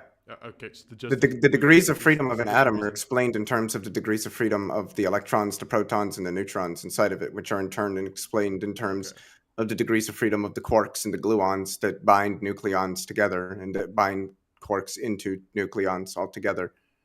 And then the quarks would be explained in terms of the degrees of freedom of their fundamental fields, but fundamental fields aren't given in terms of more underlying degrees of freedom. Quantum fields. Quantum fields would be the one thing that's inexplicable. They're at least one thing that is brutally contingent and properly fundamental. Are you saying there's at least one thing that's brutally contingent, or there are multiple brutally contingent things? There could be other things that are properly fundamental, and then I would argue that just entails that they're brutally contingent. Oh, so besides quantum fields, and maybe we just haven't discovered them yet. Okay. I mean, space-time could turn out to be fundamental. I don't think most physicists think that. I think it's probably emergent, but it could turn out to be to be fundamental. There could be other things that are as fundamental and therefore as brutally contingent as quantum fields that perhaps we haven't discovered, but quantum fields are at least one thing in that category. Yeah. So saying that there are some other things that are possibly also brutally contingent that possible we may have not discovered. By the way, read the super chat right quick, and we can get back to this. That's fine. It's just a comment. I was just displaying it on screen for him. Okay. Yep. Sorry. I'll read it if it needs to be read. All right. Sure. No problem. I was just saying, like, because I get too distracted when there's something else coming up. All right. Yeah. It's just. Yeah. I have some issues. All right. So, what was I saying? I'm so sorry. Leo, were you tracking, or what did I say previously? The last thing, what were we talking about? I said that I think quantum fields we were talking at about least whether one I think thing. At least it's possible that there are other things. Yes. Mm-hmm. Okay, so it's possible that there are other things which are still brutally contingent. Then that obviously still concedes my suspicion here, which is that, like, when you say that there are other things that are possibly brutally contingent, not just one thing that is brutally contingent, then that would entail that, like, I could claim, well, I believe that X, Y, and Z proposition is brutally contingent. It doesn't require sufficient reason. It could be anything. You could claim that. It could be the negative to that. Yeah, so I think that it creates an epistemic uncertainty or an epistemic issue to where you can't decipher, well, who is true? Is it the affirmative or the negative? Who is providing a more sufficient reason? Well, Right. no, it's because I think if if you somebody- say that aeroplanes... Well, just a second. If you Yep, claim yep. that aeroplanes are brutally contingent, I can go and point to a methodology of saying, hey, comes from this warehouse. It gets made by this manufacturer. Yeah. We're aware of all of these points to explain why it's not brutally contingent, which Leo did in great depth, like incredible depth, even went and got a model of the plane to demonstrate, right? So Well, I'm not what we're appealing to Bug's talking about... argument. I think that was very stupid. Quite frankly, I'm saying that I could appeal to a higher category of being than like a quantum field and just say, well, I think God, that just is, and there is no sufficient reason for it. Obviously, then. Well, sure, you could appeal to that, sure, Okay, but then who's on we'd the ask negative? you, well, that's possible. Well, that's possible, but how would you demonstrate that is actually the case? Demonstrate that what? Because we It's can demonstrate inexplicable? quantum fields, why right? Why would I have to We can- demonstrate that it's inexplicable? Well, not that it's inexplicable, that it exists that to it be an actually exists. inexplicable existing thing. Okay, Correct. Well, okay. Showing that something exists makes no statements about whether or not it has explanations. Correct. I could grant that. But remember, we're appealing to brute contingent things here, right? Saying that this thing is just contingent and doesn't require anything necessary that it depends on. That could be really, that could be a wide variety of things that you can appeal to, not just quantum fields, which I would see my Sure. issue here. How would you? You could appeal to magic. You could appeal to mystical bunny rabbits. You could appeal to flying Yeah, so why would- penguins. You could appeal to anything. But the point is that when we start to go, is this reasonable to believe that this thing actually exists? There's a big difference between flying magical penguins and the quantum fields that we have found and discovered. Well, I say that they equally don't have a sufficient reason. There's no way to decipher that. If they equally don't Okay. have a sufficient reason, they're equally inexplicable. Okay. Then there is no reason to decide one over the other than maybe what's more simple, like Occam's razor or something. Which, by the way, Well, I would also just ask simple. if somebody wants to suppose that there are something other than quantum fields that are brutally contingent. I would just ask under what analysis they determined that they're brutally contingent, because they could be correct, and be like, Oh, oh, yeah, here's my analysis don't for worry, why they're Leo. brutally contingent, and I could go, oh, that makes perfect sense, and be like, yeah, those are also a brutally contingent thing. Okay, don't So worry, yeah, you Leo. can claim that My anything is brutally justification is the same contingent. as Then I'm just going to ask what the analysis that Yeah. determines that is. Yeah. My analysis or metric would be the same thing you appealed to earlier, which is it just works. Well, but I didn't appeal that. I appealed Yeah. to degrees of freedom. Yeah, and then when I Yeah. asked you for the justification for that, you said it just works. So it Well, all no, ultimately goes to whether it's not what I just said. right. That is what you said. I mean, well, it's not. Degrees of freedom are just like a thing that we know is there. Okay, when I asked how you know that thing, you said, well, it just seems to be the case and it just works. That's what. Yeah, you same said. things that seem to be the case. Again, this just goes back to you deny that seemings can justify, and I don't. But that's quite frankly a different discussion. That's an epistemological discussion. Well, I mean, really, when we're talking about the PSR, I think it kind of overlaps with epistemology in a sense, whether something has its. I mean, a little bit, yeah. Okay, but yeah, not- so that's my. I don't think point in- here a is, little like, bit, if you yeah. I don't say- think in a way that this discussion is going to turn on those if your epistemic. justification for that is notions. that it just works, and I can say the same thing for any contingent I root effect that I have. Is Still well, don't it think just that's what I've said, but works. okay. Okay, dude.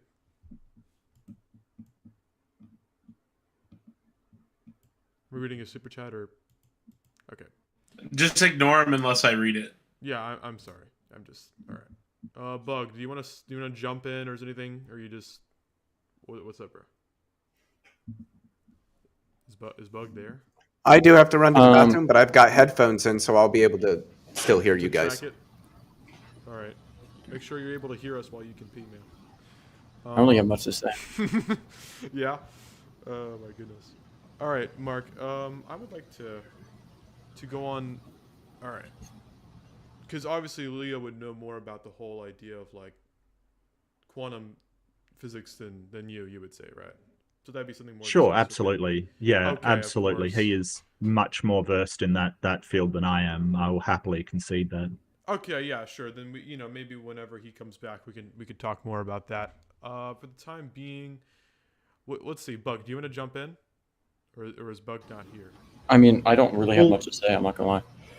You know, I have a question about Bug's argument, if you don't mind, if you've got Yeah. nothing to sort of put in. Yeah. So I also wanted to talk about like what is logically the problem with infinite regress, because I don't know if infinite regress is possible or not possible, and it also doesn't cover something like a cyclical model, like for instance the end of something's time creating the beginning of that thing's time.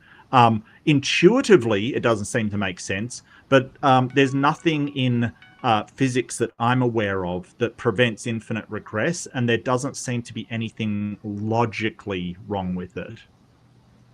Yeah, well, it's only in reference to if you firm PSR.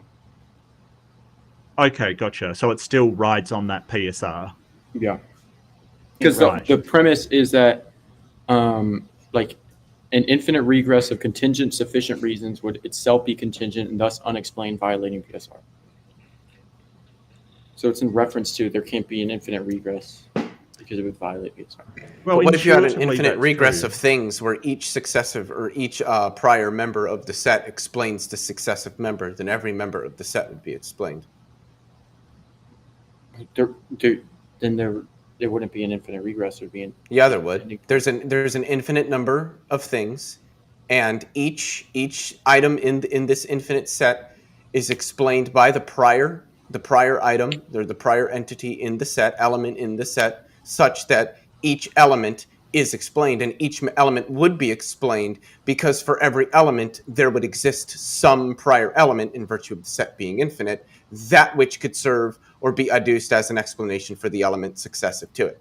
So you could have an infinite set of things where each member of the set explains successive member, and every member of the set would have an explanation. And that would be in virtue of the fact that the set is infinite, and for every element in the set, there is a prior element that can be adduced as its explanation. Yeah, if you just keep going back infinitely with contingent reasons, ultimately the whole thing, there being no ending point, you're basically just pushing the burden for the sufficient reason back over and over and over again with no ultimate endpoint. So, given that there's no endpoint, the chain, like if we're imagining it's an infinite regress, it just keeps going. Mm-hmm. As it stands, the chain is ultimately unjustified in its entirety because there is no endpoint. It just keeps pushing the thing further. For every Why- element why- n, there is an element n minus 1 that can be adduced to explain n. Yes, but then n minus 1 needs explaining, and then n minus 2. And that would be explained in virtue of n minus 2. But it keeps going back. So sure, since but there it's is still no every endpoint, element would be explained. let's say, like, Because for for example, any element n, there will always be an n minus 1 that can be adduced to explain n. Yes. And if So then he's you could talking- just make n minus 1 n, and there will be an n minus 1 for that, and you could do it infinitely because it's an infinite set, such that every element of the set n, there you will find an n minus 1 that could be adduced as an explanation. And therefore, every item in the set is explained. And therefore, I would say in virtue of that, the set is explained. if you keep going back, let's say if n minus 612 isn't grounded, right? All the ones in front of it are also just becoming. So then it terminates the set. Correct? Yeah. Well, then So it wouldn't be an infinite if there set. is If there's no- a termination point, then if it's not there an infinite isn't- set. If there is an infinite regress, i.e., it just keeps going back forever and ever Mm-hmm. with no beginning points, Mm-hmm. as it stands, that set is still unjustified because there is no terminus. Now, you could say like a specific thing is justified in the sense Do you mean that, like, unjustified or do you mean unexplained? or there isn't a sufficient reason in its totality, because you could say, for example, like I guess n minus 2 could be have a sufficient reason n minus 3, but in its totality, since there is no terminus, it's still unjustified. The set would be explained by each of its members.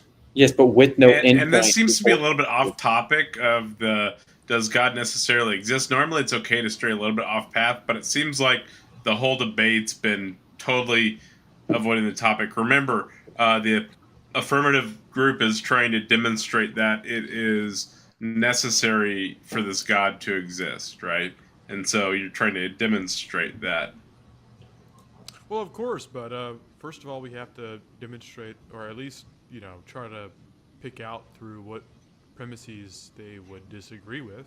If they disagree with the underlying principle, which is the principle of sufficient reason here, then we would have to, pick that out and debate it. If they disagree with, when Mark raised the issue of like what's wrong with just infinite regress, then we would answer that question. So, of course. Sure, but I didn't bring up infinite regress. That was in Bug's one of his core arguments. So right, saying that it was basically impossible, and then you were trying to see his positive argument for that. Oh, this is one of my... Well, I'm just saying, like, I don't see people demonstrating that it's impossible. And I don't see a demonstration... Sorry? Sorry, that's a friend of mine in the chat. I just didn't know who that was for a second. I'll just read it real fast because you interrupted. Alex loves Jesus. Let's all take a break and talk about a barbershop haircut that costs a quarter. I wish they cost a quarter. Thank you, Alex, for this. How much do your haircuts cost? Look, mine costs 10 because I keep going to. I drive an hour away to go to the same barber that I've been going to since 2009. Even though I haven't paid for a haircut in like 20 years, my friend. Haircut? It's What's all that? winning. Yeah. What's a barbershop? No idea. Yeah. All right, back to what we were saying. I did interrupt. I'm sorry. It's just when a super chat pops up, I kind of. Yeah. No, I get it. I get it. It can be distracting. That's fine. It's just I just haven't heard why, like, under some possible world, a god could not exist at all. Like, some possible world, it is just natural occurrences, and say even the solipsism question, like everything is an illusion. Like some possible world, I don't get what is logically contradictory about that. Same. Mm-hmm. I think that's pretty clear that, like, if the premises, or forgive me, if the conclusion does follow from the premises and the argument that we are providing, then obviously that would demonstrate that God would be necessary in all possible worlds. That's why we're here, is to debate, Bug's argument here, which until proven that the premises have some kind of issue or there's a lack of justification for said premises, then it can't be demonstrated otherwise. Right, you would have to show, like, hey, this premise is unjustified. You don't have a reason to believe this, or maybe it's formally invalid, or there's some kind of like critique of the soundness or the form. Right, then we're actually getting somewhere in the debate, saying that, like, yeah, you just haven't demonstrated God as, God, you haven't demonstrated that God has to exist in all possible worlds. Really doesn't answer the question of our debate here, or the topic. The topic is like, all right. Well, we have the syllogism right here, providing an argument for why that is the case. What problems do you have with it? And then we go through the premises. So that's what we've been doing, essentially, is like the PSR. Our issues with that. And by the way, I just want to preface this. Bug called me in like last minute, like literally last minute. So I didn't have any idea of oh mate, I was called in like 2 a.m. last night, and I woke up like an hour before the debate. I always forget you're in us. You're upside down under our feet, Mark. You don't exist. You're an illusion over my. You're brutally contingent, Mark. Right. Australia's a myth. It's a myth. And then Lene too. If humans are designed by God or evolution to beings whose first beliefs are imagined, is knowledge possible? Is knowledge possible? Well, yeah. Oh shit, sure. My camera's going haywire. Of course, knowledge is possible. People have knowledge, so clearly knowledge is possible. Well, it's justified true belief. So as long as you have a justification that is in fact true, then yes, you have knowledge. I would agree with there. You You go. I would just say that knowledge is clearly possible. It's self-evident. All right. How much more time? 25 minutes. 25 minutes. Boy. Really? Wow. What? That's a lot Let's to just go stretch. to the premises. Let's just go through each premises. Maybe we can go to Okay. PSR again or something, or we can. We hit that goal. Okay. Did we hit the goal to get all your clothes off yet, or no? No, just for the timer.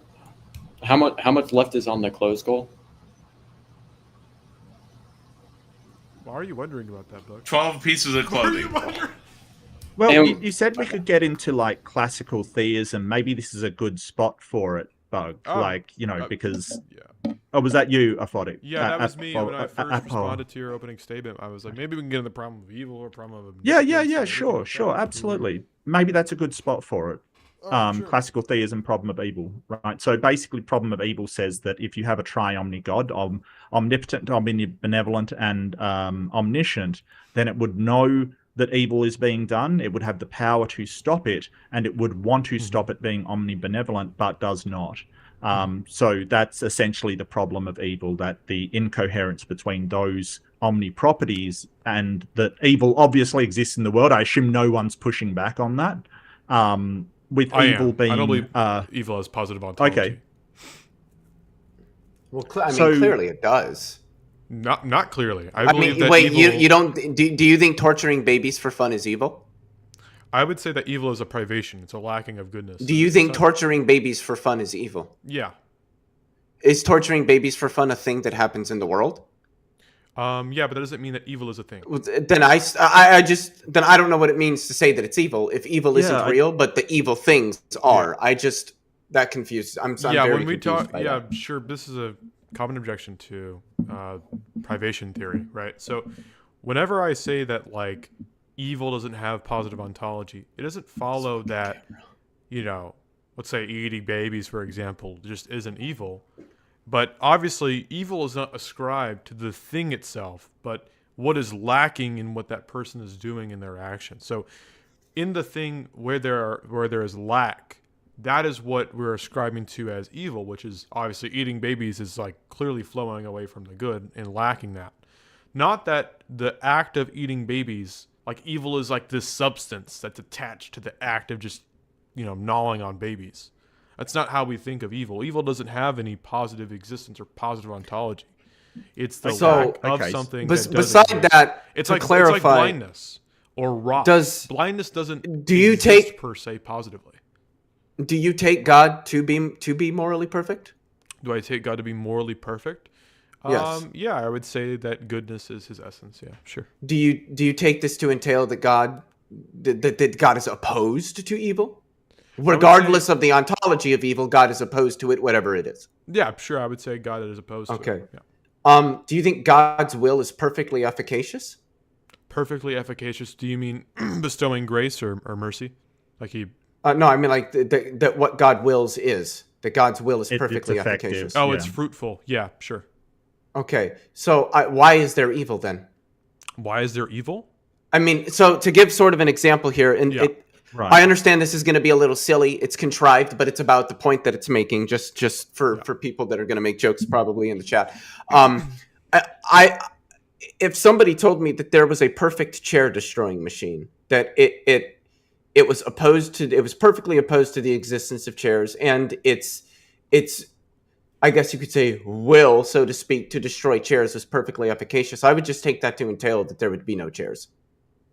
Right. The chairs just wouldn't exist. One that God, when God has providence, right? He has providence over existing things or that which has positive ontology. So in order for him to do away with evil, we would say that he just allows or permits evil, not that he actively wills for that to happen. This is, sure, permissive. But it seems that you've already agreed that God is opposed to evil, even if I grant that evil is just a privation and doesn't have positive ontology. He would still be opposed to it. Sorry, Mark. This is your. Further to that, it's omnibenevolence, right? Like it is all benevolent. Like he could not ignore evil. Even if that evil is a lack of good, the emergent state of affairs that good is lacking, that is essentially the same thing. And omnibenevolence would not be able to allow people to lack that goodness. Right. If it was will is perfectly efficacious. Correct. God permits evil for a sufficient reason, which is not in contradiction to his goodness, but that reason we don't have epistemic access to. So skeptical theism. God has reasons why he permits evils to occur that we, like you said, we don't have epistemic access to. Yeah.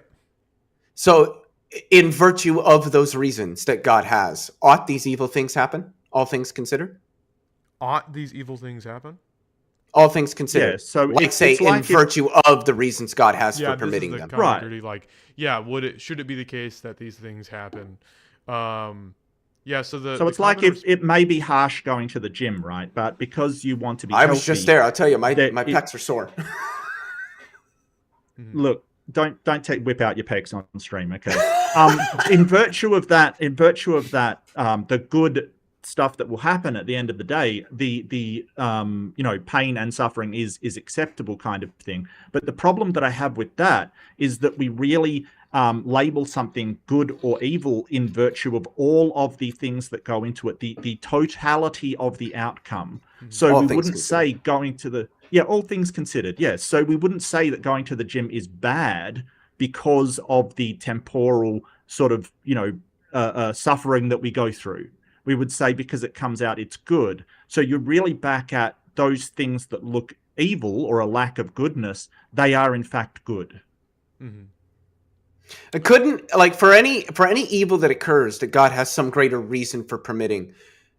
I mean, God's omnipotent, so it seems to me that I mean, couldn't God achieve whatever goal it is He has with respect to this reason without the evil thing occurring? As a restorative process, he can't. So if God creates the world, and in his foresight he intends for someone attaining salvation to be some kind of restorative process, evil in that case must be permitted in order to bring that goal about. So, like, for example... So there is no other way than for hold God on, to permit the evil. In order for God to bring about specific goals, obviously you need to do certain things in order to bring about a specific goal. There could be one way you could do that. There can be many ways. But in this case, there is one way to do that, right? So I would argue that... So then there is no other way other than the one way, and that one way includes permitting evil. To achieve a certain particular goal, yes. Yes. Well, then I just don't know in what sense it's evil. It just sounds like so a common example is, there's pain associated with receiving a vaccine, but humans currently don't at least have the technology. Let's just suppose, for the sake of the hypothetical, that humans don't have the capability of administering vaccines without the pain. It's whether that then suffering it just or pain seems that lacks that pain is good because what it conduces to is good, and there simply is no other way to get that greater good than to permit the pain. And then, therefore, it ought to be the case that you endure the pain of a vaccine in virtue of the greater good that it conduces to. And then, if it ought to occur, all things considered, I don't know what it means to be evil, because I take evil to be things which ought not occur, all things considered. Okay. So then I just don't know in what sense there's evil in the world. Yeah, so we wouldn't ascribe like good, bad to pain itself or suffering itself. It would be neither would I. Suffering in that which lacks the good. That's what we would say. If it lacks goodness and it's suffering in virtue that lacks goodness, then that would we would ascribe to evil. But suffering itself can be good. That's my I agree. I would slightly disagree. Well, I would slightly disagree. I would say that suffering that outweighs the good, because you can always find something good in any event, no matter what it is. Even if it is suffering, you can sort of go, okay, well, it made me more resilient and stuff. But I think that when that suffering outweighs the good, I think that is what we would call evil. With all things considered, if the amount of harm outweighs the good, I think that is, and there is intent behind it. That's what I would call evil. I'm so sorry to interrupt you. I'm getting a call. Give me like 1 minute. No worries. Maybe Bug can take over for a sec. Hop in. I'll read a super chat real fast. JL Warren says the argument starts, if God is necessary, there is no P, not P, therefore it cannot be necessary. You defining it as such does not make it actual. Thank you so much for the super chat. Would you like to address that, Bugs? I mean, it's something necessary has to exist in all possible worlds. The way you would justify it, like, I would affirm that it'd probably be a P and not P. But, like, once again, within a paradigm where you deny PSR, like, it's possible that PSR, or, like, you can't justify LNC, so, like, you can't really even make that claim. I don't know how you justify an axiom. Well, an axiom is just that's a foundational belief, right? Yeah, some sort of statement that serves as the foundation for some schema. Yes. Do you think if someone takes something as an axiom that they don't have to justify it? I mean, yeah, I don't think so, but that doesn't mean that I'm going to Okay. think that that's worthwhile to take as an axiom or that it is in any sense axiomatic. I mean, at the end of the day, yeah, somebody could say anything and just claim that it's an axiom, but I just don't think anything's really going to turn on that. I think that a lot of people would probably reject a lot of things as being axiomatic. Well, then, like, there would be some type of justification or like grounds to determine if something's an axiom or not. Otherwise, someone could take, if you don't have to justify an axiom, it can just say anything's axiomatic. Then, like, I could just say but God is I axiomatic. guess what I'm saying is I think just claiming that something is axiomatic. Yeah, can't Bug, show I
say it's axiomatic. You can do that, but I don't agree with that. So it's not axiomatic to me. It's not a foundational belief of mine. I would say it's not axiomatic at all because God exists isn't like some statement utilized as the foundation for some formal schema or something like that. Well, like, that's true, yeah. Largely what No, axioms are. God I would be just the don't think foundation for the laws of logic. Also, I think God exists is propositional, and I take that axioms aren't propositional. I mean, maybe some people think they are. I don't. I don't think that I agree that axioms are like these sort of propositional statements. I think there's something like a question, a statement that just isn't truth apt.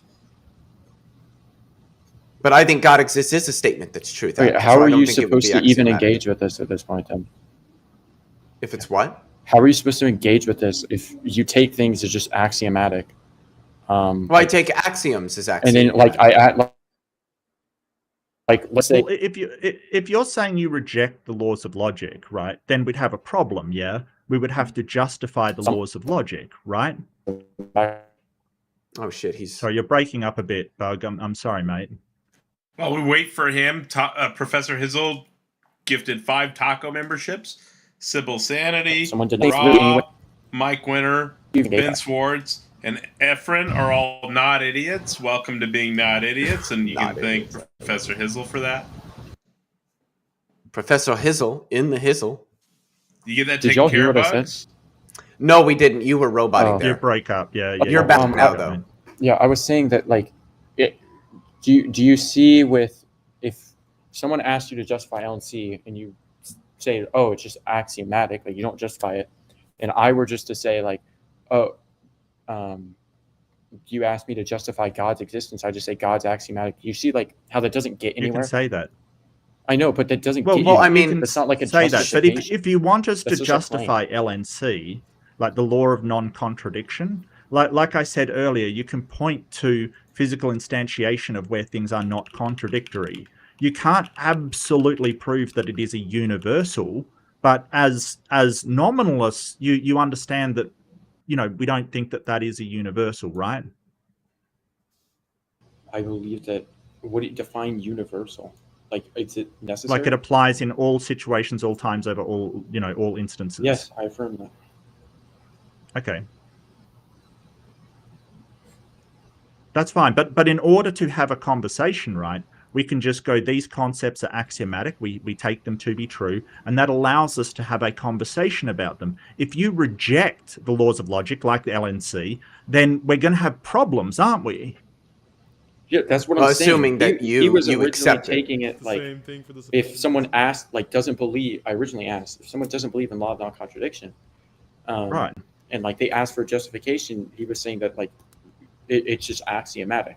That was my point. Well, with that line of thinking, you can And say I take anything axioms to be axiomatic. neither verifiable nor falsifiable because I think that so like Oh wait, the laws of axiom is logic something aren't justifiable verifiable. because the concepts of justification that we build are themselves going to be dependent upon the laws of logic. So you can't, just like the laws of logic are, you can't prove them because they build the very concept of proof. You can't turn around and then take that and apply that back, and then this starts to get into like Gödel's incompleteness theorems and things like that. And let me explain it like this. Real quick, let me I just explain want it like to this. address something you Yeah, said. sure. Go ahead. You said No, an I'll go axiom after. is something unverifiable and unfalsifiable. Yeah, I think that they are not verifiable and they are not falsifiable because those concepts would suppose that very axiom within that formal schema. Okay, so I could just say, like, invisible unicorns, like, exist and are floating around us, and we can never tell if they You can exist. say anything That's you want. unverifiable and unfalsifiable. Like, Sure, but it's not that being a axiomatic. criterion. Well, you said an axiom was something unverifiable and unfalsifiable. Do you want to? Sure, but that doesn't mean that all things that happen to be unverifiable and unfalsifiable are axioms. So then there's additional attributes to determine if something is axiom. Yeah, I think that if it serves as some sort of foundational statement within a formal schema, as I've said before, I think that's generally what something that's an axiom is going to be. Like, there are axioms in mathematics, there are axioms in logic, and these axioms are the foundation. They form the basis of the formal schemas that we call logic or mathematics. You don't prove them because the concept of proof is built out of those axioms. You don't justify them because the concept of justification is built out of those axioms. And here's a problem, Bug.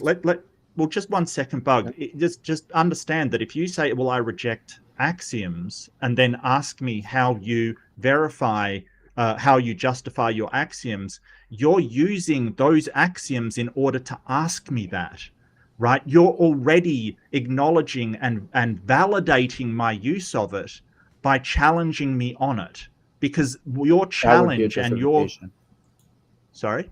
That would be a justification for, like, LNC. As an axiom, yeah. Yeah. So that wouldn't be addressing, like, what I said. What? You said, how do you justify the axiom? And I'm saying, like, you're validating my using the axioms by using them. No, what I was talking about is the idea of someone asking you to justify an axiom, and instead of justifying it, just saying it's an axiom.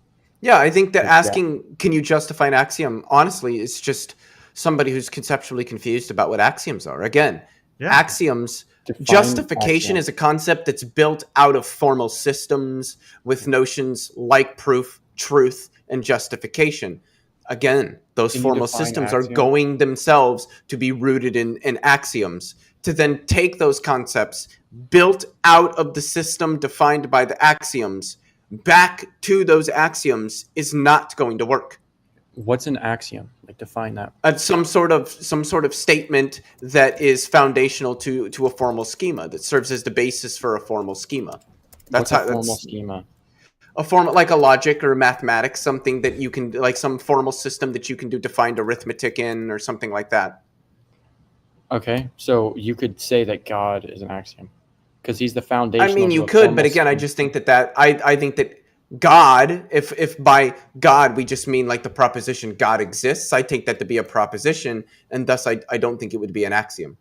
It's going to entail concepts like truth, which Okay. I think are, again, is a concept built out of the axioms of some that formal doesn't schema. debunk God being an axiom. You could just say that's like saying the law of non-contradiction is true or exists. That's a proposition. Therefore, it's not an axiom. That's Well, I don't think it's a proposition, because I don't yeah. think Okay, I axioms could are just say I propositional. don't think that's a proposition. Like, Well, but God exists is a proposition.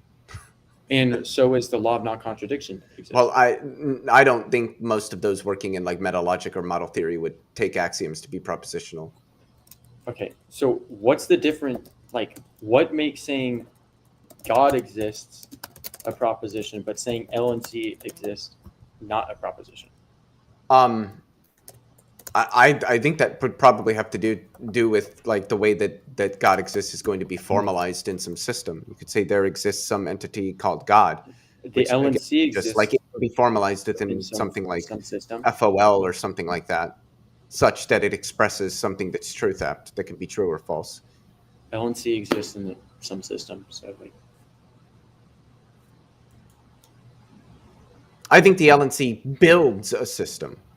I don't think that it's a proposition expressed in a system. I think it builds the system I could that we literally say the express same propositions thing. in. God builds the system because he grounds the law. So how? Okay, show me how. What is the God system? grounds What is the its laws of formal logic. language? What are the models used to understand the formal schema? Yeah, I would just affirm that God builds the system because he grounds the laws of logic. Well, but then you're appealing to the laws of logic, which is a different formal system that doesn't include God as an axiom. You said in this system God is an axiom and that you can build a Right. formal system from this. So Yes, do it. Build in the formal sense of system. The laws Build of the logic model. being grounded upon him. This isn't building the model. You're not telling me like what the formal language is. You're not defining how arithmetic can be done. Like you're not. Like, do you know what a formal system is? Like a formal schema, like mathematics or logic? Yeah. So when you define formal schema, you said logic or mathematics. That's Yeah, when those you are examples of define- something that we would call like but formal that's conceptual not a schemas. definition of a formal schema. A formal schema is going to be some system that's given by some set of axioms that define arithmetic or operations or a formal language or something like that. And an example of that would be the axioms of mathematics, like you might say ZFC, Zermelo-Fraenkel set theory, the axiom of choice, those kinds of things that serve as axioms that build the system that we call mathematics. Okay, and then how do you define arithmetic? I'm not really sure. I don't know if I could do that off the top of my head. Okay, because you said a formal schema is some system given by a set of axioms that defines arithmetic, some formal language, logic, mathematics, etc. Yeah, but I don't know what arithmetic is, like how you would define it there. I would assume some sort of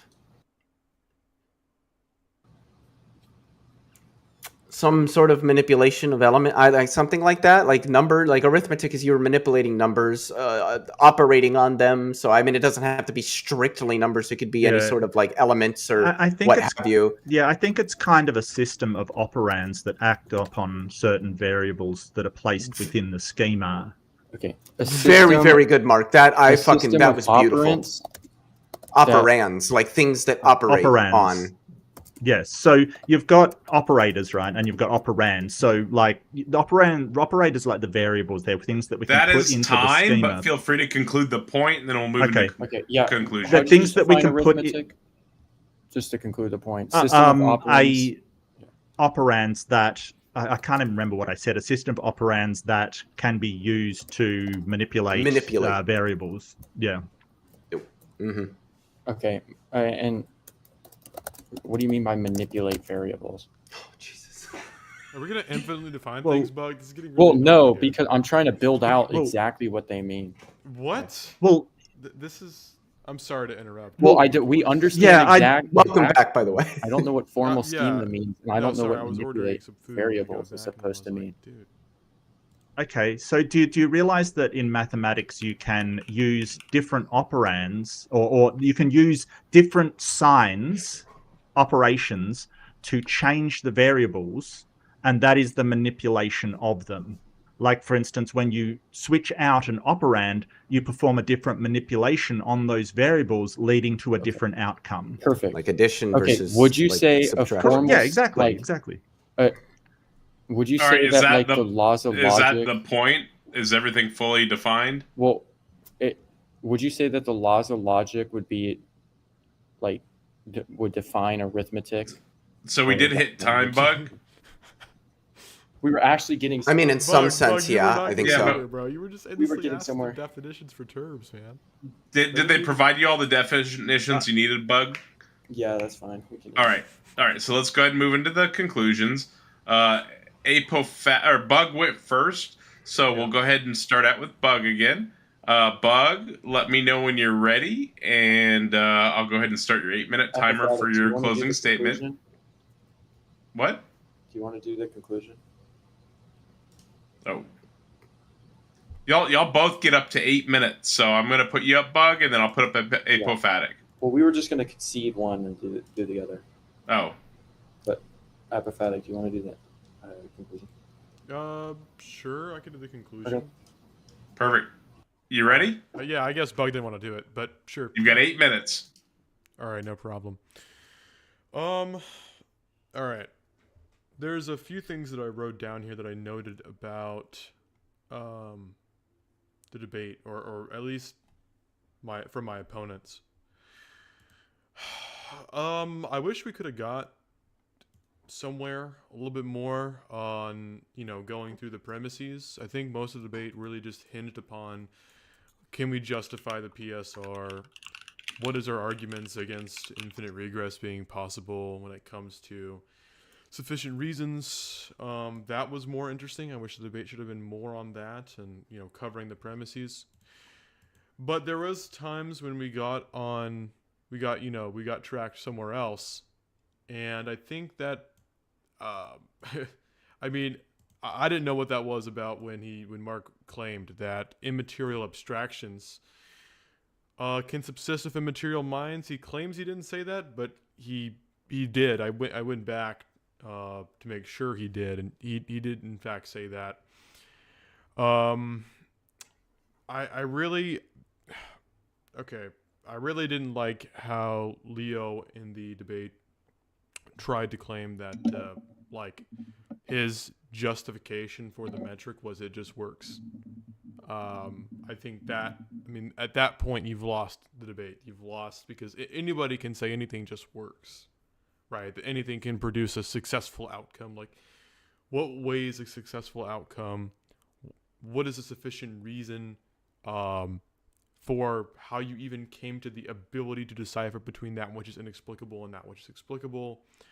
I think that Leo did do too good on that, and Mark did too good when it came to what logic is. Like, if logic is something that's made up of matter, he could point me to what material thing logic is. He said that logic is an abstraction and that it wasn't a material thing. So he claimed it was material and then backtracked and said it wasn't, and that was an abstraction. And he said that that was somehow immaterial and could subsist with an immaterial mind. I think that I have my critiques of Bug's points as well, but obviously I'm supposed to be giving the closing or the conclusion for the affirmative side. I think that we could have gotten somewhere, but really, I think we backtracked a lot, or not backtracked. Forgive me. We lost where the argument should flow. I think it didn't flow how I wanted it to, or and whatnot. But I'm gonna just conclude there. I actually like this debate. I want to come back on the panel when I have time and it's not so it was so unexpected for me to come up here, and I can actually prepare, and I know all the bugs premises pretty well. Whenever he can go through that with me, then I could provide a more proper defense. I wish we could have gone more into the problem of evil and the problem of omnipotence. I was kind of playing around with the skeptical theistic model, which obviously has a lot of critiques I'd like to go through. Maybe that can be a different debate. But does Bug want to say anything? I just concede my rest of my time if he wants to say anything. Bug, would you like to do a conclusion, or are you going to give up your time now?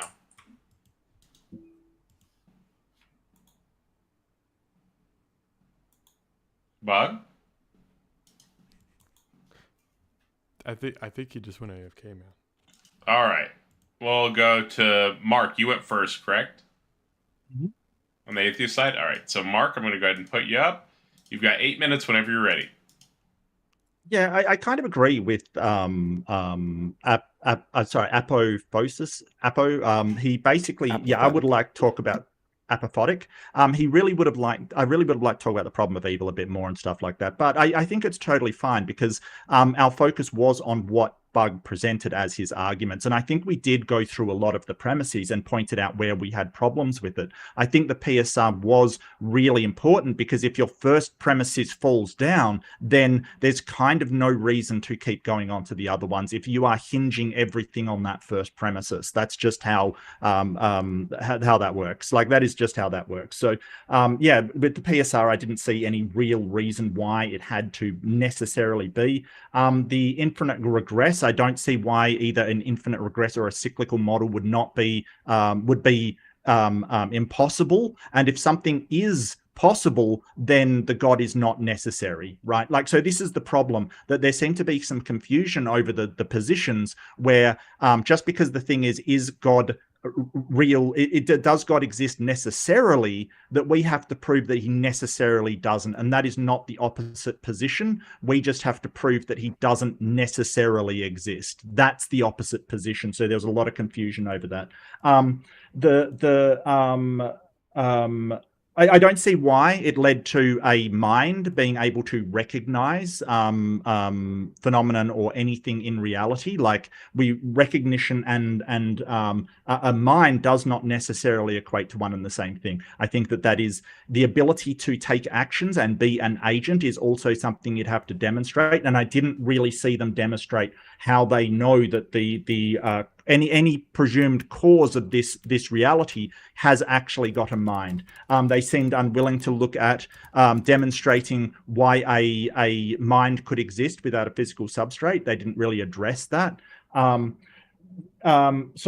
this sort of idea of there is no evil, it doesn't seem like it has any sense to me, because if you're basically saying there is no such thing as evil, then what is good? Things just are always good, and sort of good becomes meaningless in that case. It really does become something that everything is good. It's very, very strange. I've never seen somebody sort of claim that there is no evil before, and I would have loved to talk about that more, because there's clearly things that we would describe as evil, even if, they are just a lack of goodness, and that is your definition of evil. I think the problem of evil argument still stands on that one, because no matter what you define evil as, it's still as a lack of good.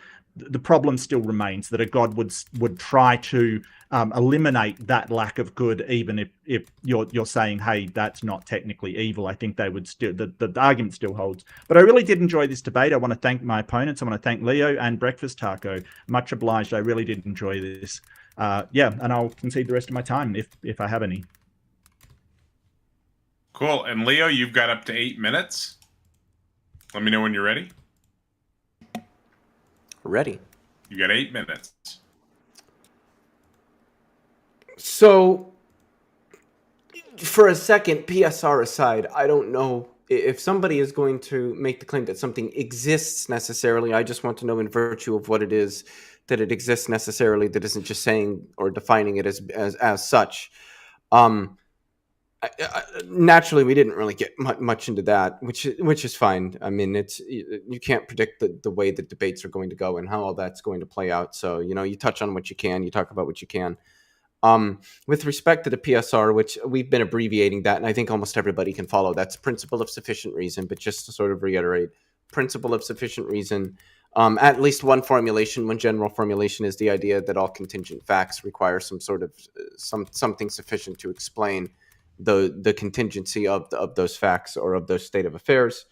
I don't think contingency entails explanation. I don't think explanation is a thing out in the world. I think explanations are things that agents tend to seek about things through whatever variety of means that they choose to use. I think a lot of that gets into metaphysics of explanation and what it is we mean by explanation. There's scientific explanations. There's mathematical explanations. Is the concept of grounding an explanatory concept? Like there's just a lot to unpack there, and I'm not going to claim to understand it completely myself. But I don't think I heard anything that motivates me to accept the PSR. So that's for me, that's the biggest thing. I think the objection that our opponents pushed is probably out of the objections given to a rejection of the PSR. I think the one that they gave is probably one of the stronger ones. That this idea that, well, if one rejects the PSR, then what differentiates between explained and unexplained things? How do we do this? I do think I gave a meaningful account of how we differentiate between explained and unexplained things, at least in the sense of like the things that exist in the physical world, in terms of the degrees of freedom. I think I'm justified in this for the same reason that I would say I think I'm justified in using science. Some might say, well, why are you justified in using the scientific methodologies? Well, because they work. I mean, because we can go out in the world and get accurate descriptions about the world that can be measured and corroborated in a variety of ways. And I think that appealing to a degrees of freedom approach, like I suspect many physicists probably would in this instance, is coherent for figuring out, again, at least with respect to things that exist in the physical world, whether or not they are explained or unexplained, or whether or not they are brutally contingent. Are there more underlying degrees of freedom that we can appeal to in terms of an explanation that we can go to, that we can adduce as some sort of explanation for the physical phenomena at hand? So I think that's important. Outside of that, like what explains, like, say, why I made some decision, I think, again, that's going to get into what it is we're talking about, what kinds of explanations we're looking for, what it is we mean by explanations. But I don't think that any meaningful metaphysics of explanation is going to suppose that all things, whether intentional or mechanistic, are going to need some sort of explanation. I think that the concept of brute contingencies is very consistent within the realm of metaphysics as it stands today. The rejection of the PSR is something that is very, very common amongst metaphysicians. Most metaphysicians would say that they don't accept the PSR. There are many metaphysicians. In fact, most would probably say that brute contingency answers at least some things. Like with respect to fine-tuning, most metaphysicians, most philosophers in general, think that brute contingency is what best explains that, per the 2020 Phil survey at least. So these are, I point this out not because I think it makes me right or something, but just to show that this is a completely coherent and legitimate concept considered by the relevant experts who spend their days reading these subjects, teaching these subjects, writing on these subjects, thinking about these things. They think that this is this is a coherent way of understanding the world around us and our place within it. So I think just what I'm trying to say is I think I'm in safe company denying a PSR and thinking that there are at least some things that are brutally contingent. I don't think that entails that I think everything is. I think there are things that are explained, and then I think there are some things that aren't. And I really struggle to see how this is not a coherent picture of the world. Is that everything? Mm-hmm. Thank you so much for the great closing statements. Oh, looks like Bugs left. Anyways, we'll be having an open panel here shortly. We did have a vote in the audience. It looked like Leo and Mark won the vote for the pair of master debaters for the evening. So, Mark and Leo, you guys are this evening's master debaters. What were the Congratulations. oh, no, never mind. Y'all won with It's all Leo. 59% It's all of the Leo. vote. I'm sorry, Oh, it was that's all pretty Leo. even, yeah. And you do get a Bible verse. What Bible verse would y'all like read? Go ahead, Mark. Probably Exodus 21. Out of Egypt 21, and then what? Give me one sec. 21. I think it's 21. 21, 26. 21, 26. Can we do 27 as well? If one guy whack his slave guy, owes slave wahine on tapa de I, and make phono see, the slave own a guy, gotta let him go. Day not one slave no mo, cause the I. Same thing if the slave own a guy, bust up the slave guy, owe the slave wahine. So one teat fall out, gotta let him go. Day no one slave no mo, cause of the teat. Beautiful verse, thank you. Gorgeous. Can I say one last thing? Yeah, what's up? I really appreciated this discussion. I think it was very cordial. I think it was very, we none of us touched on everything we wanted to, but I still think it was a pretty good well-paced discussion. I think everybody was respectful. I think this is how a lot of these discussions and debates should go down, and I really want to thank Apophatic and Bugs for participating tonight. You hear that? That's the mega bloodbath platform he's talking about. So, yeah. It's about the environment you create. Anyways, you guys had a wonderful conversation, and I appreciate everybody being here.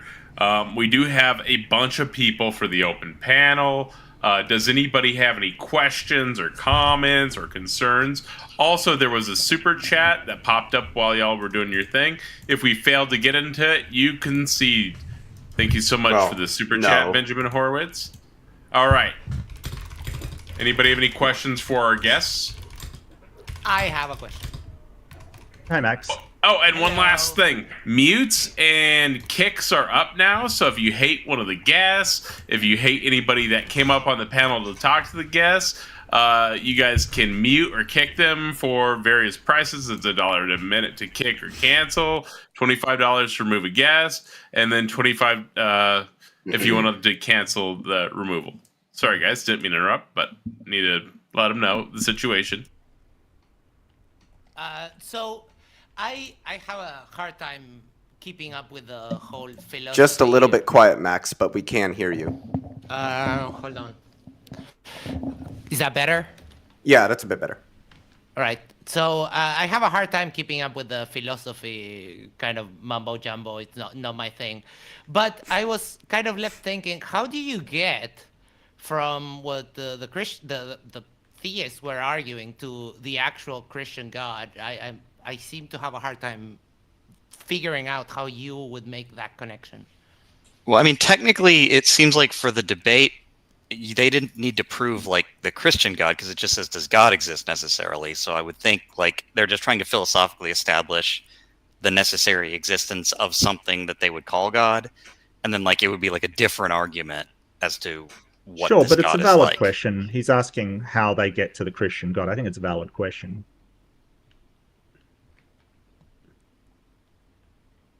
Yeah, but like it's not necessarily a failure on their part to not bring it up. Apophatic, would you like He to didn't say address it was that a failure. question? Sure, well, yeah, maybe I can. Apophatic has, yeah. Of course, I can address that question. By the way, as I said in the live chat, I do have another debate scheduled for like literally 30 minutes.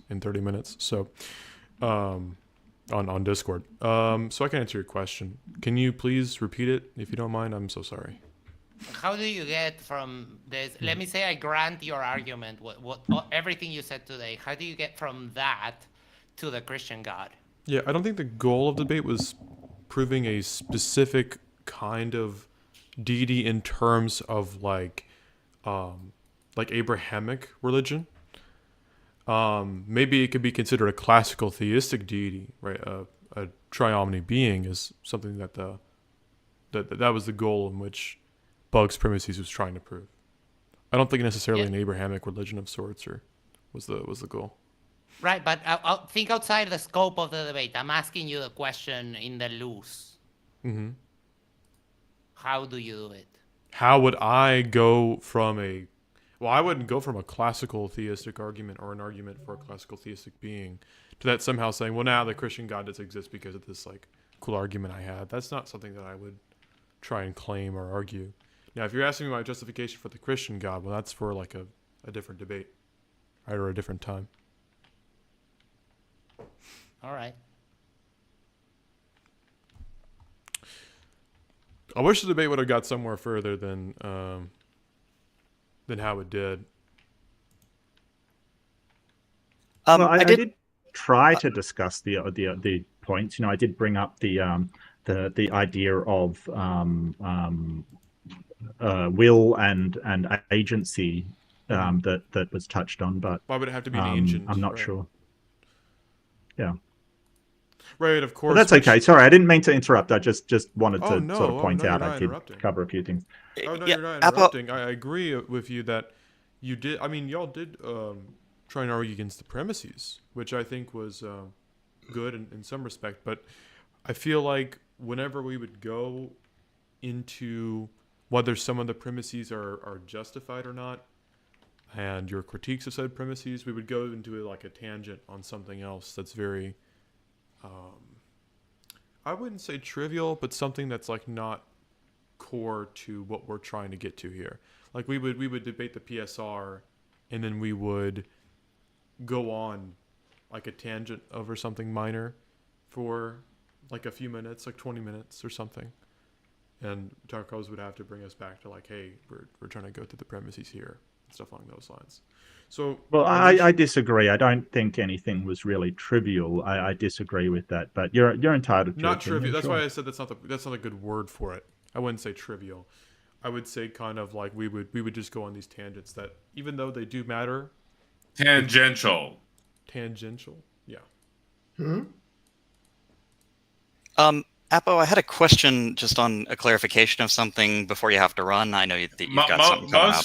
Just for future reference, though, on the positive, Bug should not have said, I don't have anything to talk about. His arguments being taken to the dry cleaner, right? And they're like, okay, PSR may not be true. That means that God doesn't necessarily exist, because there's a possibility that PSR is true, because possibly God doesn't exist if the PSR isn't true, because his whole thing that he's presupposing relies on the PSR, and so without that it falls apart. And so that, I feel like that pretty much destroyed his worldview there, and so he was on the back foot, but neither of y'all realized he was on the back foot during the debate. And I mean, most of the audience voted them the winner, and just as a neutral observer, I'd say that they definitely defeated the argument because y'all never got through the PSR, which was a requirement for the conclusion. I think that when we were debating the PSR, we would mostly go in circles over it, like constantly, and it would be this occurring event where we would just like argue. For example, me and Leo on I'm trying to remember the exact topic. I think it was on like whether like my issue with rejecting the PSR and how I would see that it entails some kind of contradiction in virtue of like having issues epistemically trying to decipher what is or what you need to provide a sufficient reason for and when you don't need to provide a sufficient reason for. I think that was relevant, but we would go in circles about that, which I think didn't get us anywhere. I think that maybe if we would have teased it out a little bit more, would have got somewhere.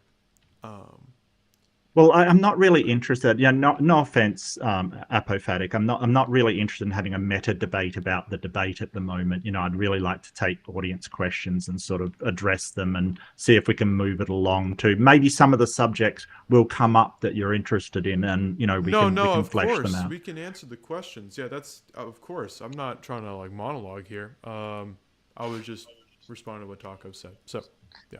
Okay, Yes. cool. Sorry, I did have just a clarifying question, Apophatic. You mentioned that you don't think that evil has ontological reality, right? Yeah, I don't believe it has positive ontology. Yeah. Right. So there is it. You would consider it a privation, I'm assuming. Yeah, I would hold to privation theory. Okay. That's So I think what positive ontological thing is evil a privation of? Is what I'm curious about. Oh, goodness. Okay. What is goodness? Like, what is the ontological status of goodness? Like, is it identical to God? Yeah, that's how I would view it. Okay. So the only thing that could ever be perfectly good is God. That's how I understand it. Yeah, perfection. Okay. So everything that isn't God is a little bit evil. Is that correct? Okay, so this is the okay. Hold on, let me I'm follow just the curious. I argument mean, here. if something being perfectly good would mean that it is identical to God, Yeah. then anything that isn't God, that is, anything No, created. it would just be an imperfect good. It wouldn't be evil. It can be imperfect. What's the difference, though? You're talking about it as a privation of good. You're saying evil is a privation of good. So to the extent that created things Yeah, are a sorry. private. I'm sorry. Can you Booty hear my call. notifications on my phone?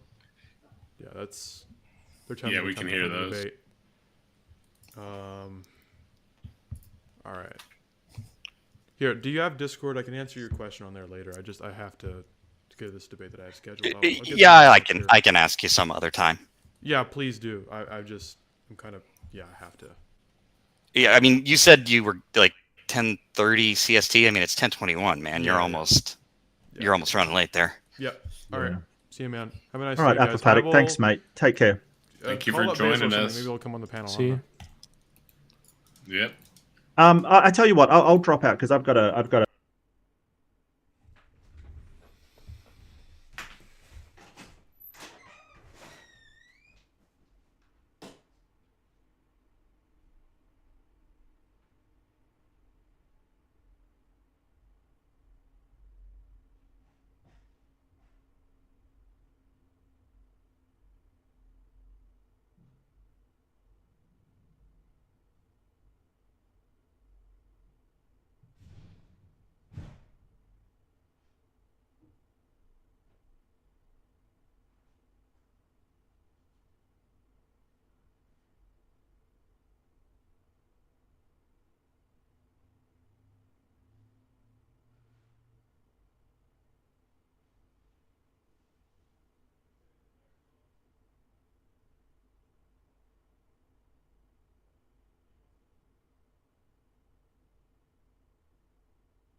Oh crap! I'm still live streaming. I'm sorry. Yeah, well, debate's just over. Yeah, sorry, I was getting my food, man. All right, the debate's over. I have a debate to get to in like 6 minutes. See you guys. I'm gonna be uploading some clips from this debate because they clearly did not win that. I'm gonna go eat my